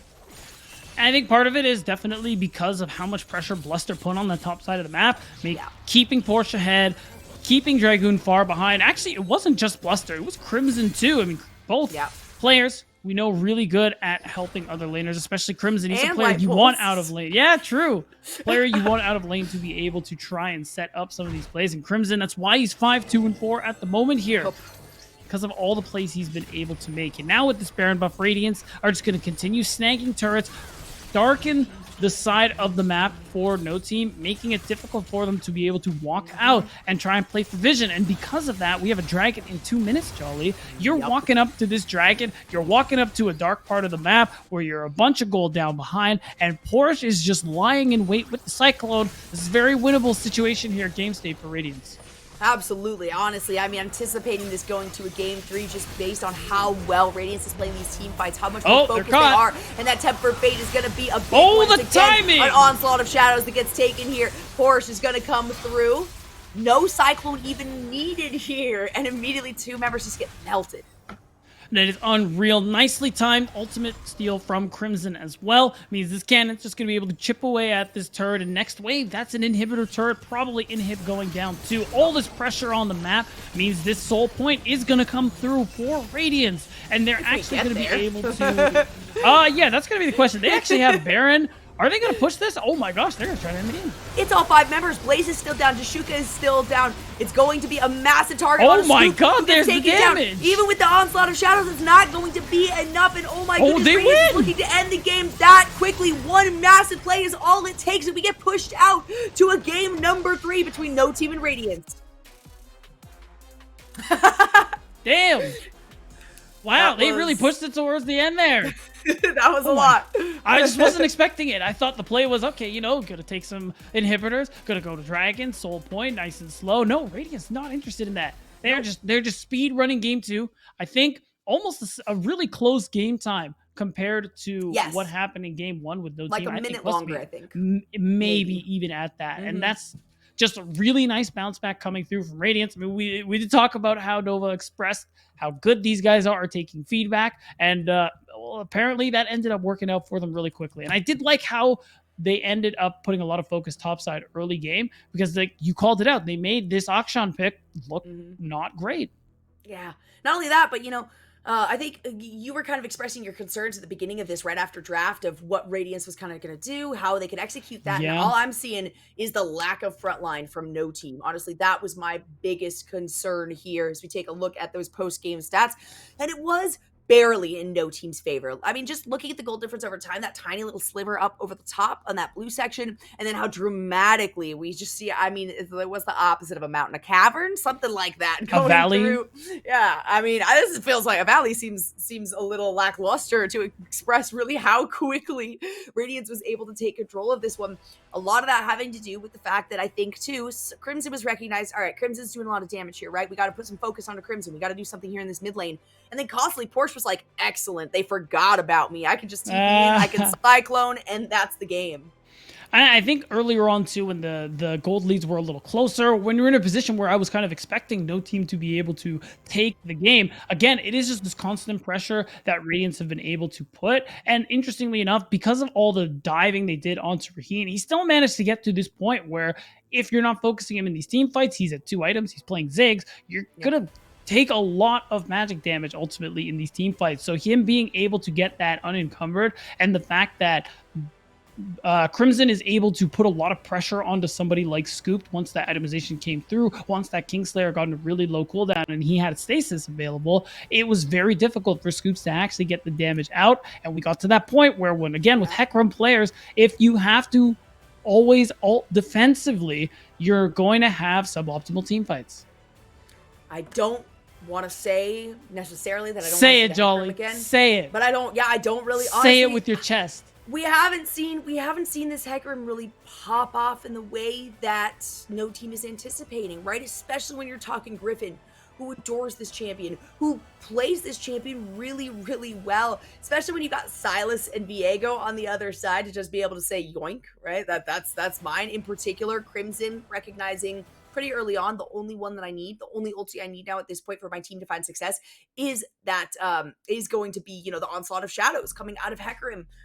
And you just mentioned a little bit ago beatdown of Raheem got to the point where you can't really access him, and that was straight up the situation. They could not access him. The initiation was coming from the Viego and from the Silas and from the Wukong as well. Even Yeah. the Wukong sometimes being the bait here, and no team consistently was like, we're ahead, we can do this. And without a front line, without a tank, you're not going to be able to. So Yeah. as we look forward to our first game, number 3, is going to be a tiebreaker here between No Team and Radiance. No Team having fallen more recently is going to get the side selection going into this one, but we'll break all of that down as soon as we wrap up a very quick break. So don't go anywhere. We will be right back.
we're back at it, beatdown, and not for the next series. No, we get to start the day off with a best of three, going to a Yes, we full do. 3 games, and both teams finding quite decisive wins, right? I mean, just barely over 25 minutes. That maybe a couple years ago would not have been considered a short game, but in today's standards with today's meta, that is like 10 minutes lower than we see our average games here in Proving Grounds. Yeah, that definitely. We definitely get a lot of long games here. You could argue the game slowed down a good bit with the teleport changes, but I mean, I'm not going to get into that. The point is, I think both of these teams definitely showing up today. It is this last chance again, just to remind everybody to make it to top 8, make it to playoffs to get as much points as you can to qualify for Proving Grounds. So both teams are really trying to put it all out there to make sure that they can get there in the end. And considering how rough the first game looks for Radiance, I mean, they managed to bounce back pretty good going into this one, and now no team are going to have to try and stop that momentum. Yeah, and I also think, compared to like 3 years ago, draft is a lot more important when it comes to the cohesion, when it comes to your win conditions. And in game number 1, I think we kind of acknowledged it both times, beatdown. Game number 1, we're like, I really like to see, the initiation, the wombo combo potential coming out of no team here. Radiance wasn't really able to do much about that, even though they try to counter some of those picks. And in this one, it almost felt like no team went in with a little too hot-headed, right? It felt like Radiance was planning accordingly, saying, all right, we want to stay in this, right? Maybe we can find some wombo combos, some resilience of our own. And no team was like, what can we do to make this more fun? And I would like to see a bit more of a front line, a little more of that resilience that we did see adjust into Radiance's game number 2. I want to see that coming from no team for game number 3. Of course, you know that I'm kind of biased in this one, so maybe that's why. Just a little bit. That's okay. I'll forgive you, Jolly. I mean, honestly, the game 2 is kind of nuts for me for Radiance because, like, I really don't think that draft should have worked for them, but it ends up working for them, partially because Crimson, I think, played that one really well, was able to leave lane, have a lot of impact on other parts of the map. I mean, these are the champs that he loves to play, those push and roam champions. Usually Sylas doesn't end up fitting the bill. It's usually, Vex, LeBlanc, Syndra, stuff like that. But I mean, he made it work on the Sylas too, and going into this next game, that's going to be something where maybe no team are thinking, damn, we're really banning Sylas, aren't we? Right? You definitely do not expect that. We saw several picks kind of come out that we haven't seen in quite a while, or maybe haven't seen at least in our streamed series on broadcast right now. The Sylas, seeing the Wukong pop up as well, a lot less frequent, a little bit more situational. And I think this was something that no team said, all right, we're showing our cards. Akshan is the final pick here. We cover some really good options. We're going with Akshan. And Radiance said, okay, the Wukong is going to be good for our, maybe it wasn't so much a wombo combo, but it certainly felt like, I mean, maybe not the combo part, but it felt like a wombo because you had everybody go in, and I mean, just the entire team of no team having to scatter themselves away from the fight. And going into game 3 now, I'm really interested to see how draft is going to pan out. I mean, I'm sure both teams are going to try and deny that Diana Yasuo, and it's not going to get through this time around either. But when you think about what champions our team is going to be able to, what bans are we going to see come through here? Are we going to ban? You could still see the Griffin Hecarim banned away anyway, because I think there was a couple of worlds where that game goes into no team's favor, and this series ends in a 2-0. So it could still be something that they're going to be very wary of, especially if it ends up being paired with some more, another bruiser, another diver, maybe more CC or something along those lines. Then it could end up working out as well. So in this game 3 scenario, maybe we see them take it out.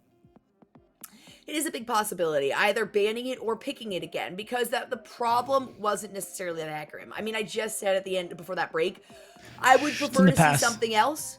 I still would. I still would prefer to see something else. I would like to see the exact problem, right, that I said I had with Radiance from game number 1 was the Lee Sin.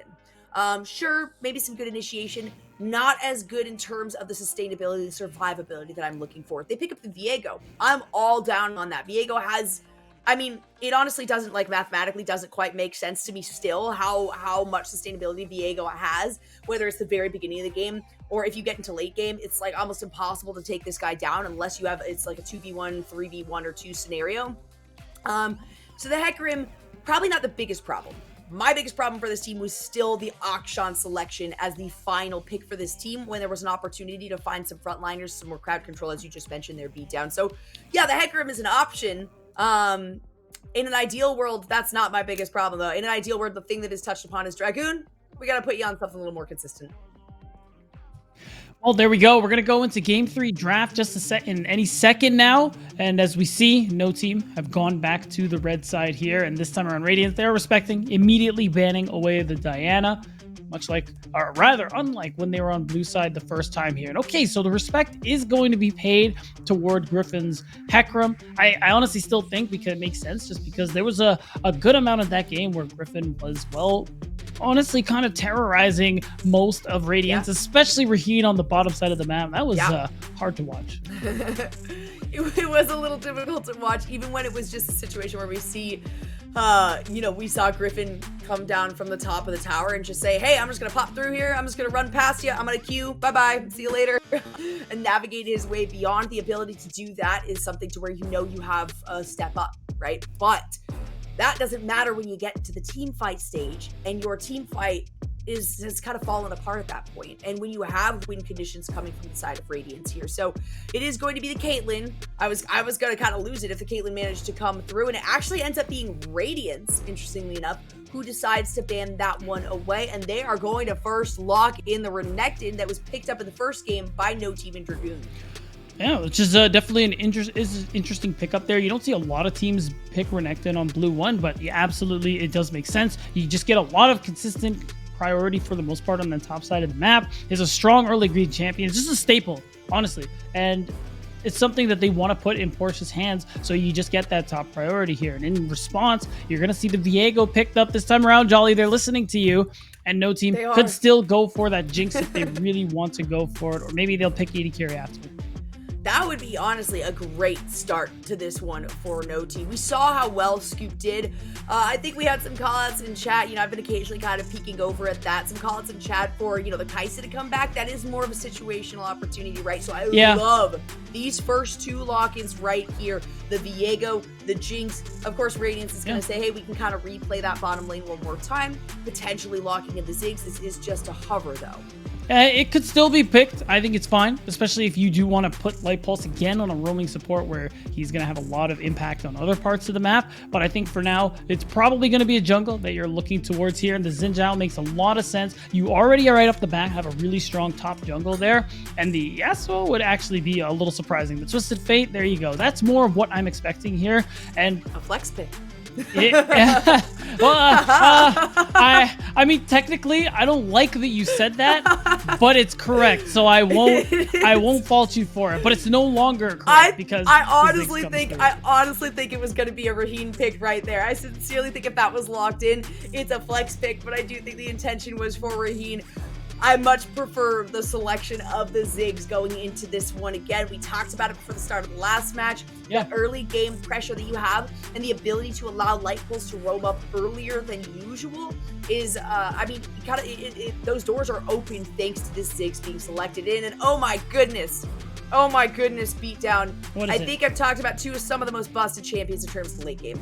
And it's like my brain, I have like numbers going in the back of my mind. Like, why do they work so well given what they have to offer? Gwen and Viego, they're strong. You can get them down to this much health and somehow they pop all the way back up towards the end of a fight as soon as others initiate, and they can do 2v1s as well. I think that's something that No Team is kind of looking to set themselves up for. Hey, if we get into sticky situations like we did before, we have some survivability on the line. Right, and already you see them a lot of late game damage when you look at the first 3 that they have picked here. I mean, Radiance still have this option, and they have set themselves up for a really strong early game here. So I think, again, we're going to see Bluster play towards this top side of the map just to ensure that Porsche can get ahead, and that overall they can use that lead to take control of some of these early objectives, things like Rift Heralds and the like, so that you can just continue to accelerate your lead, because late game is going to be pretty tough if Radiance are even or behind here. And that's why I like that. You're getting rid of LeBlanc. You're probably going to get rid of, okay, it's going to end up being the Lulu, just so you don't have that late game safety, which, I mean, if you get through the early game, it would really be impactful in this composition. So you just want to make sure that Blaze and Jishuka aren't going to be able to, one, for Blaze, have that impact early on into the game by pushing and roaming, and Jishuka to be able to offer the shielding. Of course, there are other healing and shielding champs available. I don't think they should actually go that route, just because this composition is still looking very squishy. And I mean, Rakan is squishy, but he's kind of the exception. He's one of the best Yeah. engaged champs in the game, so it's fine.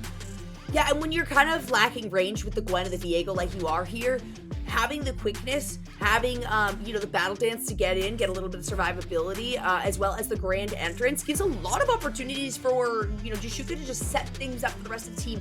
And Rakan feels definitely like a very Jashuka style champion. Very early roaming capabilities, a lot of disruption in what the other team is trying to execute in their team fights. And so the recognition there is coming through from Radiance saying, all right, you know what, we need some maybe of this long range CC, some of these opportunities to where somebody can kind of stall out, throw down the solar flare, say, hey, we are committing to this fight and you guys can't get out of it. So I like what I'm seeing on both of these sides. I also like the fact that we kind of got color schemes on either. Oh yeah, I kind of see what you're getting at. You got the gold, a lot of gold, yellow on Radiance's side. I think Jashuka's the only one breaking it, but you got a lot of blue, those like softer colors on no team side. But I think overall, I kind of like what Radiance have here. They see the fact that there's not a whole lot of tanks, not very much health stacking, although I'm sure Dragoon is going to get something along those lines in terms of health stacking in the top lane. But the fact that you see that in their composition, going Victor, going Ziggs, I think you'll have enough damage. No one's really going to be stacking too much MR, although Dragoon's probably going to go the Turbo Chem tank. So I think early on, you have a lot of impact with this top side here for Radiance, and you still have ways to get back into this late game. The thing that's also going to be pretty cool, I think, is that we are actually seeing Blaze on the Akali in the mid lane, which is still a really strong pick at the moment here. You do have a lot of dive and the ability to bypass the front line. So I think that's what Blaze and Jashuka particularly are trying to do. Trying to get access to this back line, trying to set up the rest of the team for success. And Blaze, he wants to just get some of these kills. No team's composition is straight up, you can't catch me. That's seriously what this team comp is. Honestly, it looks so incredibly frustrating to go up against, but luckily for Radiance, they do have some of these initiation potentials. They also do have some pretty decent range, at least coming from Raheen and Crimson. The rest of the team is going to be faltering a little bit. And so I think with the composition that, nice try, coming from no team is going to be really difficult for these members, or, especially the Renekton and the Xin Zhao, to kind of make the plays that they want to. And I like both of these teams a lot. I do. If I had to favor one, just in terms of composition, you know how cracked I think Gwen and Viego are. Yeah. So I do feel like no team is going to be able to achieve the late game way before it gets to late game. Yeah, that's going to be the tough one. It's a lot of that's going to end up being on Jashuka and partially on Griffin to be able to find a lot of these early angles, because they're the only ones really with any effective CC to make plays happen in the early parts of the game.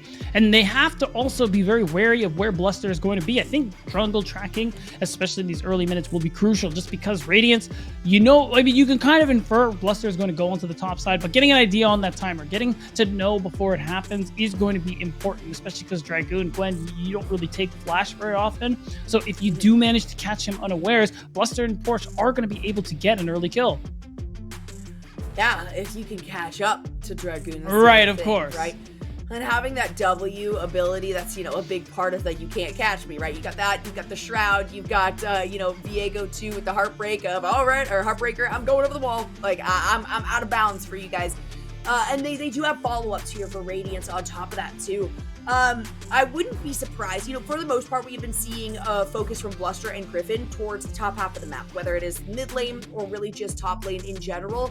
Both of these bottom lanes, I wouldn't be surprised if we got maybe a little bit of early opportunities at the bottom, because both of them are so very aggressive, right? You're looking at full-on initiations, you're looking at poke damage, but at the same time, when you compare a Khan and a Leona in this situation, I mean, that's a full go-in. That is, you either check yes or you check no on whether or not you're fighting in these situations, and sometimes the other team kind of blows that decision away and says, well, it's not up to you anymore.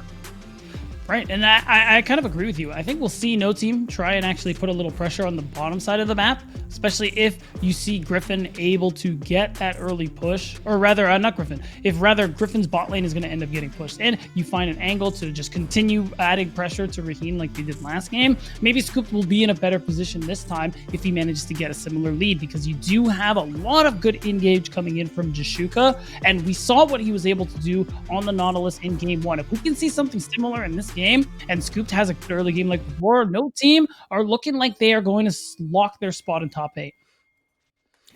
Absolutely. I love production giving us this shot perspective every single time to start the game out. We don't normally see that guy's face, right? We hear his voice, but we don't necessarily get to see that guy's face unless we're zooming in and taking a peek. This is the last opportunity now, Beatdown. One of these teams is not going to be making it forward and potentially and getting into the playoffs here. One of these teams is going to be kind of sending, not sending themselves home, of course, but being sent home. Neither of them want that to happen. Both of them have fought so hard, and oh no, Jashuka, you're walking into the bush. That might be enough. The ignite does come through. Obviously the W was taken for the start here for Jashuka, and oh my goodness, he got out. He got out, Beatdown. Come on. Didn't have to blow summoners either, but that early vision game we talked about was part of why I think we saw Jashuka go for that play. Radiance, though, did end up reading it here. Because of it, you see there was the opportunity for a deep ward to be placed for Radiance's side, and of course a defensive ward as well. Griffin probably wants to know whether or not he's going to be losing his top buff or an invade is actually going to come through here. I think this time around, Radiance aren't going to go for it. It's just going to be Bluster going bottom to top like we were expecting. And at that roughly 3-minute mark where the scuttle spawns, that's where Dragoon's going to have to watch out. Yes. Very dangerous situation going up there, especially considering how aggressive Radiance has been on trying to take that. Granted, I guess in the first game, both games we had Radiance taking the first Rift Herald as I double check my notes here. So that's definitely something that Dragoon is going to have to watch out for. And Griffin is also going to have to try to retaliate upon or maybe get the first move on, right? Because if you're able to take down Porsche, it really reduces the opportunities for Radiance to kind of make the instant move onto that first Rift Herald. Damn, already coming on the light pulse, man. Yeah, I mean, it's tough for Heen. Ziggs normally not doing a whole lot in the early minutes in terms of damage. That's okay. Is able to farm pretty reliably while being pushed in here. And I think that is what matters. So I'm looking at the supports I'm just looking at the supports more to see how they're going to be able to have that impact outside of lane. Just because, again, I don't think we'll see too much action in the 2v2 unless Griffin ends up showing up. We'll have to see. I mean, based on the fact that this is the tiebreaker, right? This is kind of the last opportunity. Any massive mistakes will likely be hugely capitalized on by the opposition. So while we've seen a lot of Bluster and Griffin showing their faces incredibly early, like right around that level 3 mark, I won't be surprised if we do see them kind of take a step back here and say, all right, you know what? I want to clear a few more camps. I want to get maybe an item, maybe do one recall before I actually show my face into one of these, because the last thing you want is to give either of these teams kind of an early opportunity, especially given the fact that the win conditions are different from what we saw in games 1 and 2. That being said, Bluster is actually going to go ahead and go for the Scuttle Crab and then go for that top play. There's a ward in the Tri-Brush, so he's going to get spotted out. Dragoon should know that this is happening. I mean, you could potentially dive this, but the wave is not very large, so I don't think that's the play. Wow, the stun! Huge. Oh my gosh, the flash away right there. Jashuka saying, I'm going in. Wait, no, I'm not going in. I'm going out. A flash out of that. So sure, a flash goes down, but Light Pulse does get picked up. Man, that's pretty unlucky. If you look for Light Pulse and Raheen in the bottom lane, you could see Jashuka does end up gets hit by the satchel rather, but is able to get away with the battle dance and that grand entrance. And because of the timely appearance of Griffin, First Blood ends up going that way. Raheen can't do anything about those low health bars because of his low mana pool at the time here. Although I think Jashuka's in trouble. We could look bot. Okay, well, he's recalling. You know what? Prod just knows. Yeah. Look at the note already that no team is put towards the bottom side of the map, and that really reinforces our anticipations beatdown of maybe Griffin focusing more towards that side. You don't want Raheen to get ahead. You don't want Light Pulse to be able to make some early moves towards some of these other lanes, because that could absolutely spell the demise of Blaze, of Dragoon, depending on how far forward they're capable of going. And we saw Light Pulse so many times go up to help out Porsche in that previous game, which ended up working very, very well for them. Blaze, unfortunately, has the wave in a very awkward spot where he's not going to be able to do a whole lot in terms of actually farming this wave. And this is pretty much how it's going to go up until level 6. Blaze isn't going to be able to do too much. Light Pulse, though, is hovering. He gets spotted out. Ooh, isn't able to clear the ward. The ping's but ultimately, coming through. yeah, you can't do much about it. Jashuka tried, actually. That was Jashuka tried, was looking for the pinch right there, but some good pressure from Crimson and also a quick reaction from a light pulse means that play is not going to come to fruition here. Bluster looking for something on Dragoon. The W is going to be popped. A little bit of an opportunity there for some snips, but Porsche takes damage. Oh my gosh, and barely maintains himself to stay alive. I actually think the level 6 is the only reason Porsche doesn't die there. Either way, nicely executed dive coming from Radiance is about what we expected here. And just getting this early kill for Porsche is going to be a big deal. He comes back to lane with that Iron Spike Whip. Bluster, same purchase made, means that his jungle clear is going to be getting that much quicker. And even though he's losing some camps here to Griffin, I think ultimately, not a bad start to this early game for Radiance. No, not at all. Sure, a little bit behind in gold, but, you know, even kills and good reactions and responses. Both teams trying to write the script here for what is going to happen in these fights, and it's been, you know, some quick reaction times that have actually saved them, both of them, really, from us seeing a much higher count for kills. It is going to be Note Team who pick up the first dragon. It's going to be an Infernal. That is one of the best dragons that you can get, at least to start the game off here. And now the gold has just kind of been evened out, right? And the team find themselves, that dragon levels things out a bit. I mean, so much pressure on this bottom side already, though. Right, and constantly Raheen being under threat, even though he hasn't died so far this time around. It is still a tough position for him to be in here, and you can see it reflecting the CS lead that Scoop has once again on this bottom side of the map. All that pressure means no team get Dragon 1, but you're okay with that if you're Radiance. You're just going to go back to farming. Griffin, though, actually has a solid farm lane at the moment here, almost 20 CS up, and is about half a level up as well. He's gotten that level 6. Heartbreaker is active, but I like this. I like this from Light Pulse. He knows this is a timer Blaze wants to play through because he's level 6. And Light Pulse has spent a good portion of time, actually, here in this mid lane, whether or not he has been seen.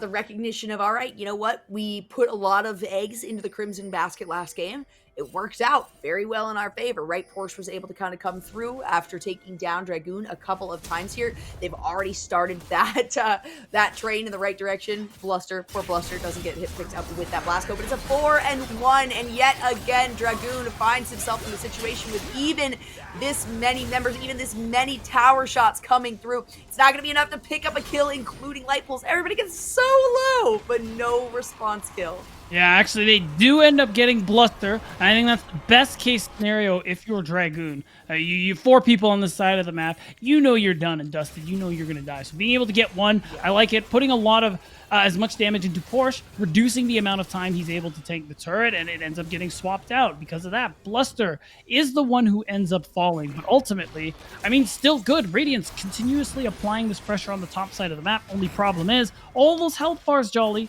does mean no team get first dibs on this Herald.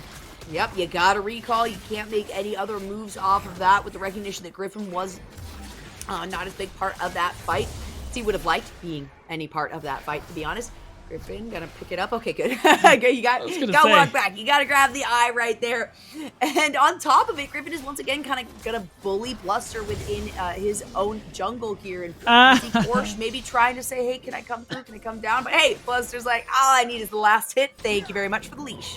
Yeah, and it's a big deal. He's still a good bit of XP behind Griffin, who's been power farming for the most part the entire time, but having access to that Crescent Guard is a big deal, and the fact that you know Jashuka's out of lane means Scoop now is receiving a lot of pressure here. And we know how quickly Ziggs is able to take down some of these turrets, so being able to get this push in, take some of these turret plates, already is a much more positive early game here for Raheen compared to last game, where he was basically the swimming pool because no team kept on diving. It's true. That and Dragoon too was, you know, kind of the other deep end of that pool, right? Jashuka. That's going to be Jashuka, who has to kind of battle dance back onto this one, but that's okay. Griffin is in the wings. Another re-engage. Jashuka's actually going to pick up that kill right there. Griffin follows this up. Does use the Heartbreaker to follow the initiation and ends up flashing in that fight, but no team find themselves a successful one and 2 takedowns. Yeah, those resets, very impactful for Griffin on this Viego. is able to secure, well, just a handful of kills here. And that's a big deal for no team, especially because Radiance was on the aggressive there on the enemy jungle. And because you pick up those kills, because you force those recalls, you get to make a play on this bottom turret. That's going to be turret plays going down. More gold into no team's pocket for a team who is already in the lead, for a team who's already going to scale quite well into the late game. That's bad news for Radiance. They still have their saving graces, right? If we look at the CS score across the board, you can see that both Porsche and Crimson are pretty far ahead. Of course, actually, Blaze has done a pretty good job in the last like 30 seconds or so of recovering that a little bit. But I mean, the pressure is very, very well on for Dragoon, right? 1, 2, and 0, thanks to the full commit we saw coming through from those 4 members and Bluster being taken down here. But certainly something where Dragoon has kind of just been sitting under tower. Not kind of, absolutely been sitting under tower pretty much this entire game, because both of the ganks that we've seen onto Dragoon were direct under tower ganks. Yeah, so a lot of farm was lost in both those situations. You're right. You can see it. Dragoon's actually down 30 CS at the moment, and that's honestly a big lead here for Porsche, who's constantly able to get this pressure, constantly able to drop vision, check to see if Griffin's going for invades, and all of the above. Now, the main thing, though, is Porsche just going to be able to clear this wave and actually walk down for Dragon here? Neither can TP to anywhere but towers, and I do see the movement coming through. Maybe Porsche is going to make the move. Yeah, those TPs off of cooldown too, so potentially an opportunity here, but there is not. I mean, there's vision behind the Dragon Pit, as we can see. Breen has that pink ward, vision ward, I guess now what it's called. But there's going to be no retaliation. It's going to be no team having no problem to pick up the second dragon of the game very quickly after it spawns as well. So Dragoon says, you know what? Sure, I'm getting dove a lot, but hey, you guys keep pressuring this bottom side. And that's definitely a part of the win condition here for no team. As another invade comes through, the Super Mega Death Rocket will land some beautiful pop-ups, and Raheen, even behind tower, is going to get taken down. I mean, if it makes Raheem feel better, they used 3 ults to be able to do that, but ultimately, it's still going to be a kill. It's going to be a lot of gold in no team's pocket, because that's going to be the first turret more than likely going down in their favor, and we're finding Scoop to be in the same position as last game, where a lot of resources put into him, a lot of extra gold injected into him early on, and here's the response. Oh my goodness, so much damage. Blaze is actually going to first take down Bluster in that fight. The Crescent Guard comes out, but just too little too late. Dragoon once again says, guys, I'm looking at a great screen. Hopefully you made it worth it. Wow, okay, so the turret, because nobody was there to respond, is also going to go down at the tier 2. More extra gold in Scoop's pocket. Again, this is very similar to what we saw before. All you can really hope for Radiance, get some more turret plates for Crimson, perhaps, because he is in a pretty strong position. That crown of the Shattered Queen is already built here, which is going to be nice. And also, you have a turret going down topside. Yeah, at least half of what no team was able to take off of that one. And it was a situation where that ended up being a 1-for-1, correct? In that mid team, or that mid fight. So while Radiance tried to put themselves into a really big position, especially considering they just lost Raheen the bottom side, they knew that they lost that one tower. They tried to maybe recover it. And if they had more members staying alive there instead of Bluster going down yet again, it could have easily been, you know, an equalization or pressuring no team off of being able to take that second tower. But that was not the case. A lot of damage being done by Blaze. Oh, now we might have a skirmish on our hands here. Nothing to really play for. We're still about under a minute from the next Herald. But with the rotations coming through, that bot wave pushed in where it is, looks like Radiance, they really want to put their all into this Herald play. There's still a wave top, though, that someone's going to have to answer soon. And at this point, if you're no team, you're actually just chilling at the moment. You're not really worried about what is going to go down here, especially with Blaze getting close to that level 11 mark. TPs have been unleashed, so now both top laners can join the action if there's a ward placed. We do see a lot of the pings coming out because there was a pretty deep ward placed there by Porsche after getting the push on that first tower on the top side down. So pings did come out just to say, hey, we see Dragoon navigating his way down towards the Rift Herald pit. Of course, that ends up dropping pretty quickly afterwards. So no place to come up at, and you're right, beat down. All right. We don't even need to try to play proactively because we've already been successful in so many of these proactive plays. Then now we can just kind of play reactively, but it's still a bit in our control as long as we have vision, which has been a massive priority for this team. We're going to have CNL Light Pulse, has the Solar Flare ready to go, is going to be looking for some kind of angle to go in here as the Herald will be secured for Radiance. Will there be a fight after? Yes, there absolutely will. Crescent Guard is going to shove 2 of these members off on the backside. Blaze finds 1 over there onto Crimson. Scooped, of course, finds yet another, and no team managed to take down 3 members while only losing their support. And a lot of damage. You can see it there from the stats from Blaze. Manages to pick up the double kill. Isn't going the tank build. Is going the full assassin. Fastest 100 to 0 you've ever seen build. And it is just unreal. Raheem, though. Wow, that is a nice setup for Scoop, who's just continuously getting further and further ahead. He's getting all this extra gold. And no team firmly in control in this game 3. That's absolutely the case here, Beatdown. Poor Raheem. Now 0-2-1, of course, you know, has only gone down the 2 times. But man, you're looking at 3-0-3 in the opposition. Right, and we're going to see what happens here. The Rift Herald, of course, as we know, is secured, but the one we're watching is Jashuka.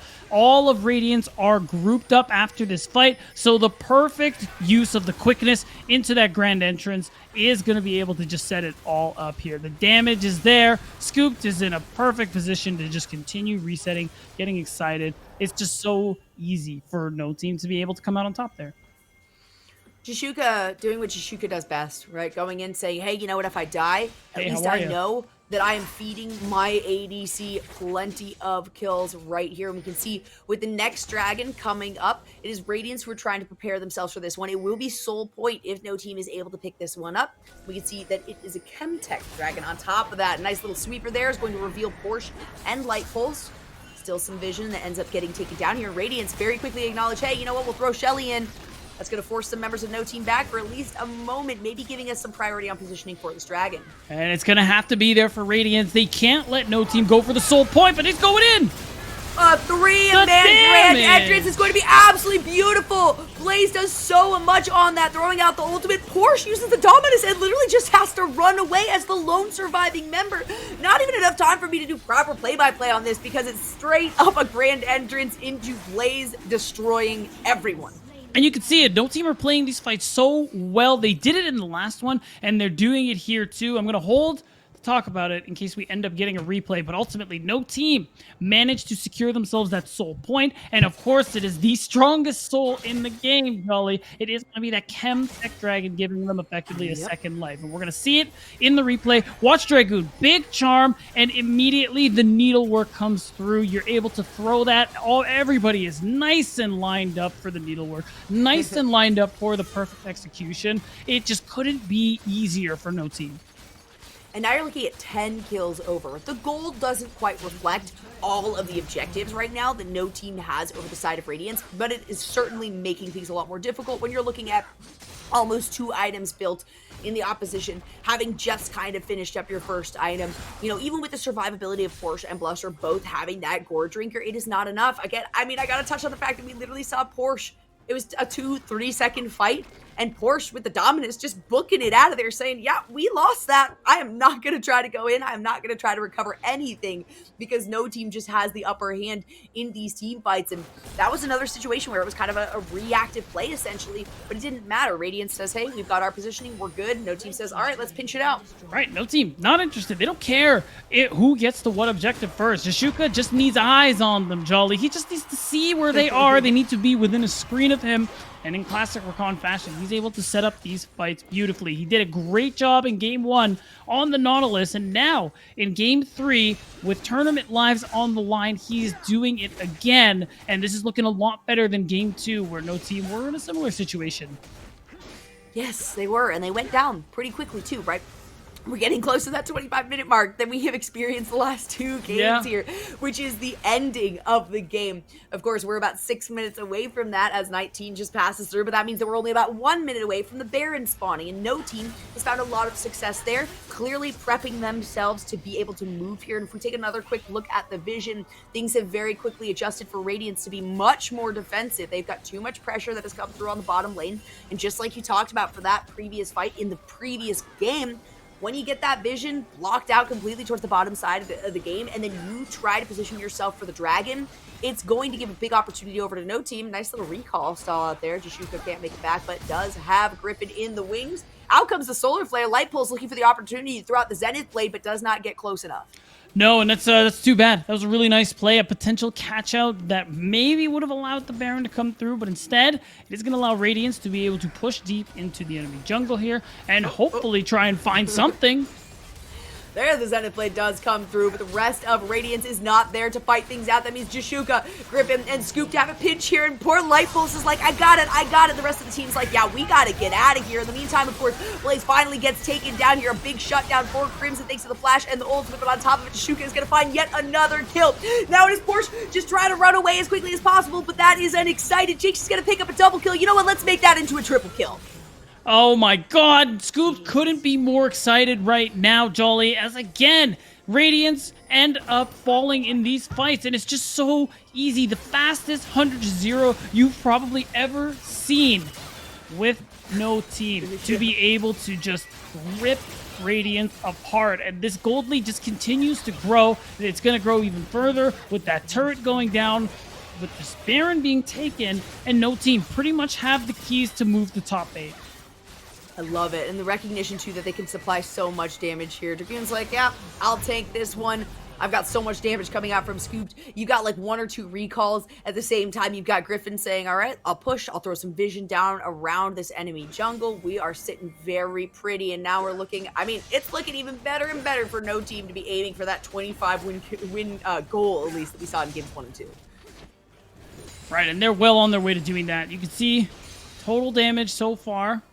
Gotta give Crimson props. He's up there, second most, but it's Dragoon who's up a good amount here on everybody else. And honestly, it's been tough for Radiance. You can see it. Raheen hasn't been able to do a whole lot just yet in some of these fights, just because of how quickly he ends up getting bursted down. You're at a point where Radiance really have to depend on a pick, catching someone out, not playing in these 5v5s. Problem is, they have a very, very compelling reason to 5v5 in the next 15 seconds. They sincerely do.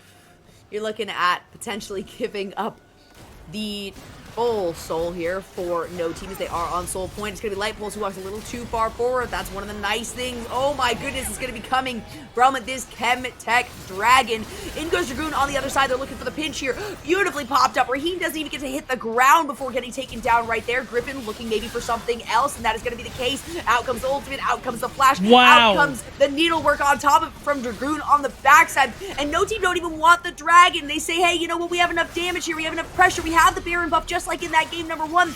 We don't need to focus on these objectives if we can win the game and kill the Nexus instead. Well, they still have the Baron buff. It is live and good to go, Jolly, but nothing can be done here. These spawn timers are long enough where no team could very well end the game, but also the health bars are low. It's hard to see how they exactly want to play this one out. Maybe they just take mid and bot inhib and then walk away, but the teleport's actually coming through. They're just looking for the end. All right, Scooped is high enough. I think that is what no team is saying. Yeah, sure, we're all low, but Scooped is almost at full health, all right? We can continue this fight as we take another look at that replay of the fight around the Baron. And this one is tough. You're trying to make a play from the Chem Fog. Again, Light Pulse, he's trying to find somebody that he can pick off, hopefully. And now because he's getting engaged on, hopefully he can get something done here, but they just end up turning on him so very well. And in the 5v4, there isn't much else to say. Again, Raheen gets obliterated, and they can just continue chasing them down.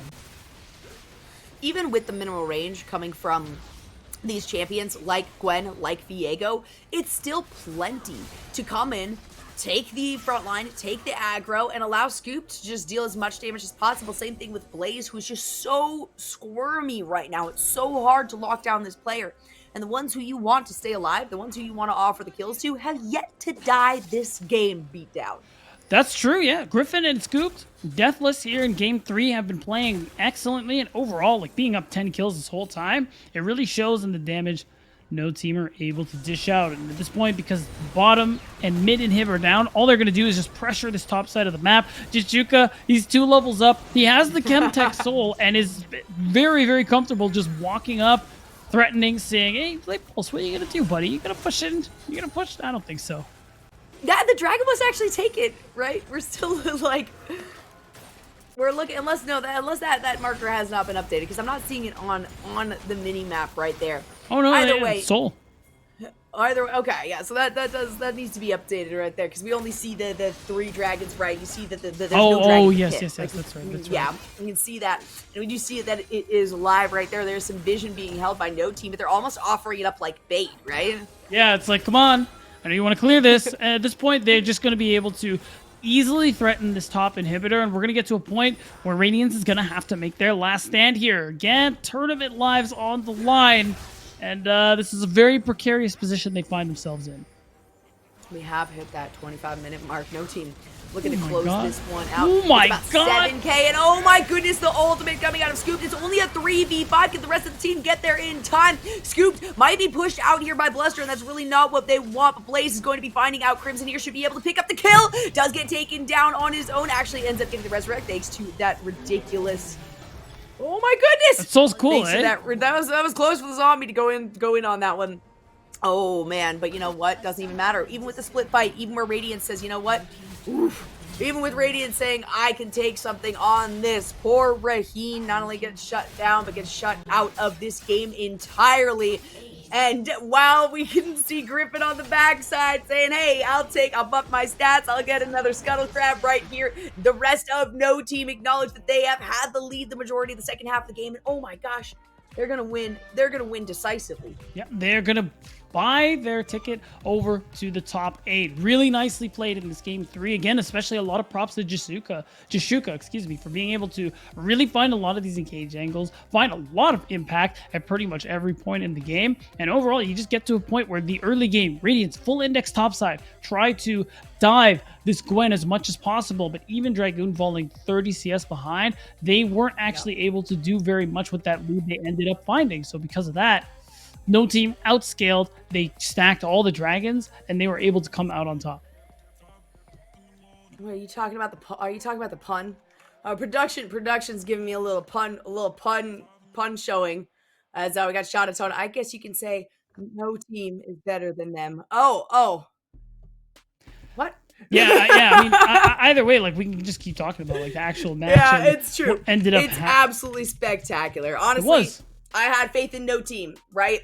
They straight up told me in their letter with some beautiful little doodles along the sides after they lost to 100 Thieves X in last week's matchup that, hey, we're not going to be out of this that quickly, not that easily. We're at the point where, this is a team that is here for a reason. They wanted to show up that way. And I love to see that their cohesion comes through at the end of the day when they are put down to the wire.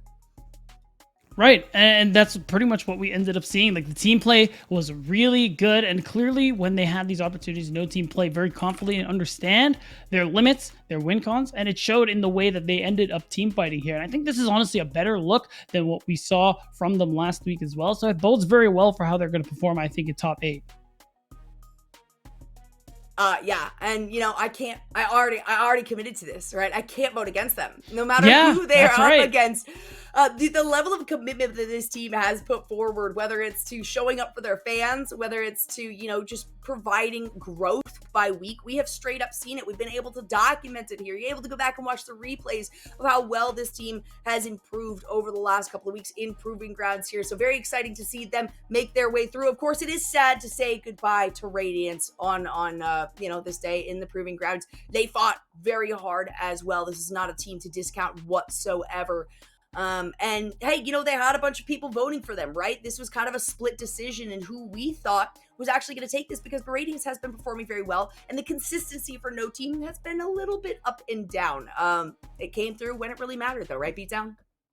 It certainly did, and I mean, again, like it looks really good for how they're going to perform in playoffs, and I think. Honestly, it was just a really good showing here from both of these teams. Of course, Radiance, like we talked about getting to talk with the team a little bit. They are focusing largely on development, so it isn't too big of a loss for them. I'm sure we'll see them in the next qualifier as well, and maybe in time they will be able to show that improvement, make playoffs, and who knows, make an actual run for the first place. That's going to be a tough one. I'm not gonna lie. All right. While I do have their backs, that is still gonna be a tough one because we're talking about, org-backed teams We're talking about LCS potentially backed teams. And this is a team that's kind of sitting at the bottom of that list, right? If anyone was actually here for Fruit for Thought, thanks again, of course, to Grapes for providing that. When it comes to the overall seeding, the overall initiation into this closed qualified circuit, they were kind of at the bottom, right? And they're showing that this is not a team that is supposed to be at the bottom because they aren't really backed by an organization, and they are still calling themselves here no team. So it's very exciting to see that they are able to kind of put their money, put their money where their mouth is, right? They said that they could do better, and they proved to us that they absolutely could do better. I think no matter what, I do believe we are going to take a very quick break here. We might be coming back with an interview with one of the winning players here, of course, on the side of no teams. Don't go anywhere. And of course, after that, we're going to have yet another best of 3 coming. So we got plenty more proving grounds for the day for you. We'll be right back here in just a moment.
Thank y'all for sticking around. I got the opportunity to pick who I wanted to interview in this, and I couldn't pick anyone other than the wonderful Chishuka. Of course, might have known you as Plux previously. I know you've had a couple of name changes in the last little bit, but let's talk about coming into this week, right? I had a lot of support in you guys. I apparently the only one going into 100 Thieves. Definitely an uphill battle for last week. So, what was your guys' kind of mentality shift in coming into today, especially knowing how much was on the line and that you were either going to be going into playoffs or going to be, canceled out?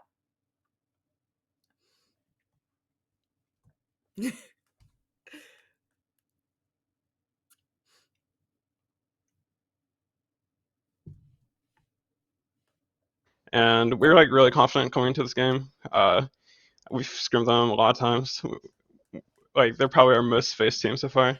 So really confident going into it, and luckily pulled off the win. Oh yeah. Yeah. Yeah. We got it right. Yeah. And my predictions coming through to fruition. I do want to ask you about that game number 2. Of course, that's where things kind of turned around. You guys were in the lead for a little part of it. You were running the Zillion. What was the decision making behind that? Was that your choice? Was that something that was kind of thrown out by the team? And are a lot of these decisions ones that you make yourself for who you play? Yeah. So if there's any like support pick that's not like Leona, Thresh, maybe like Nautilus, it's just me saying, I want to play this, and I think it looks good here. And then if my team thinks it's good enough, they'll say, sure, go for it.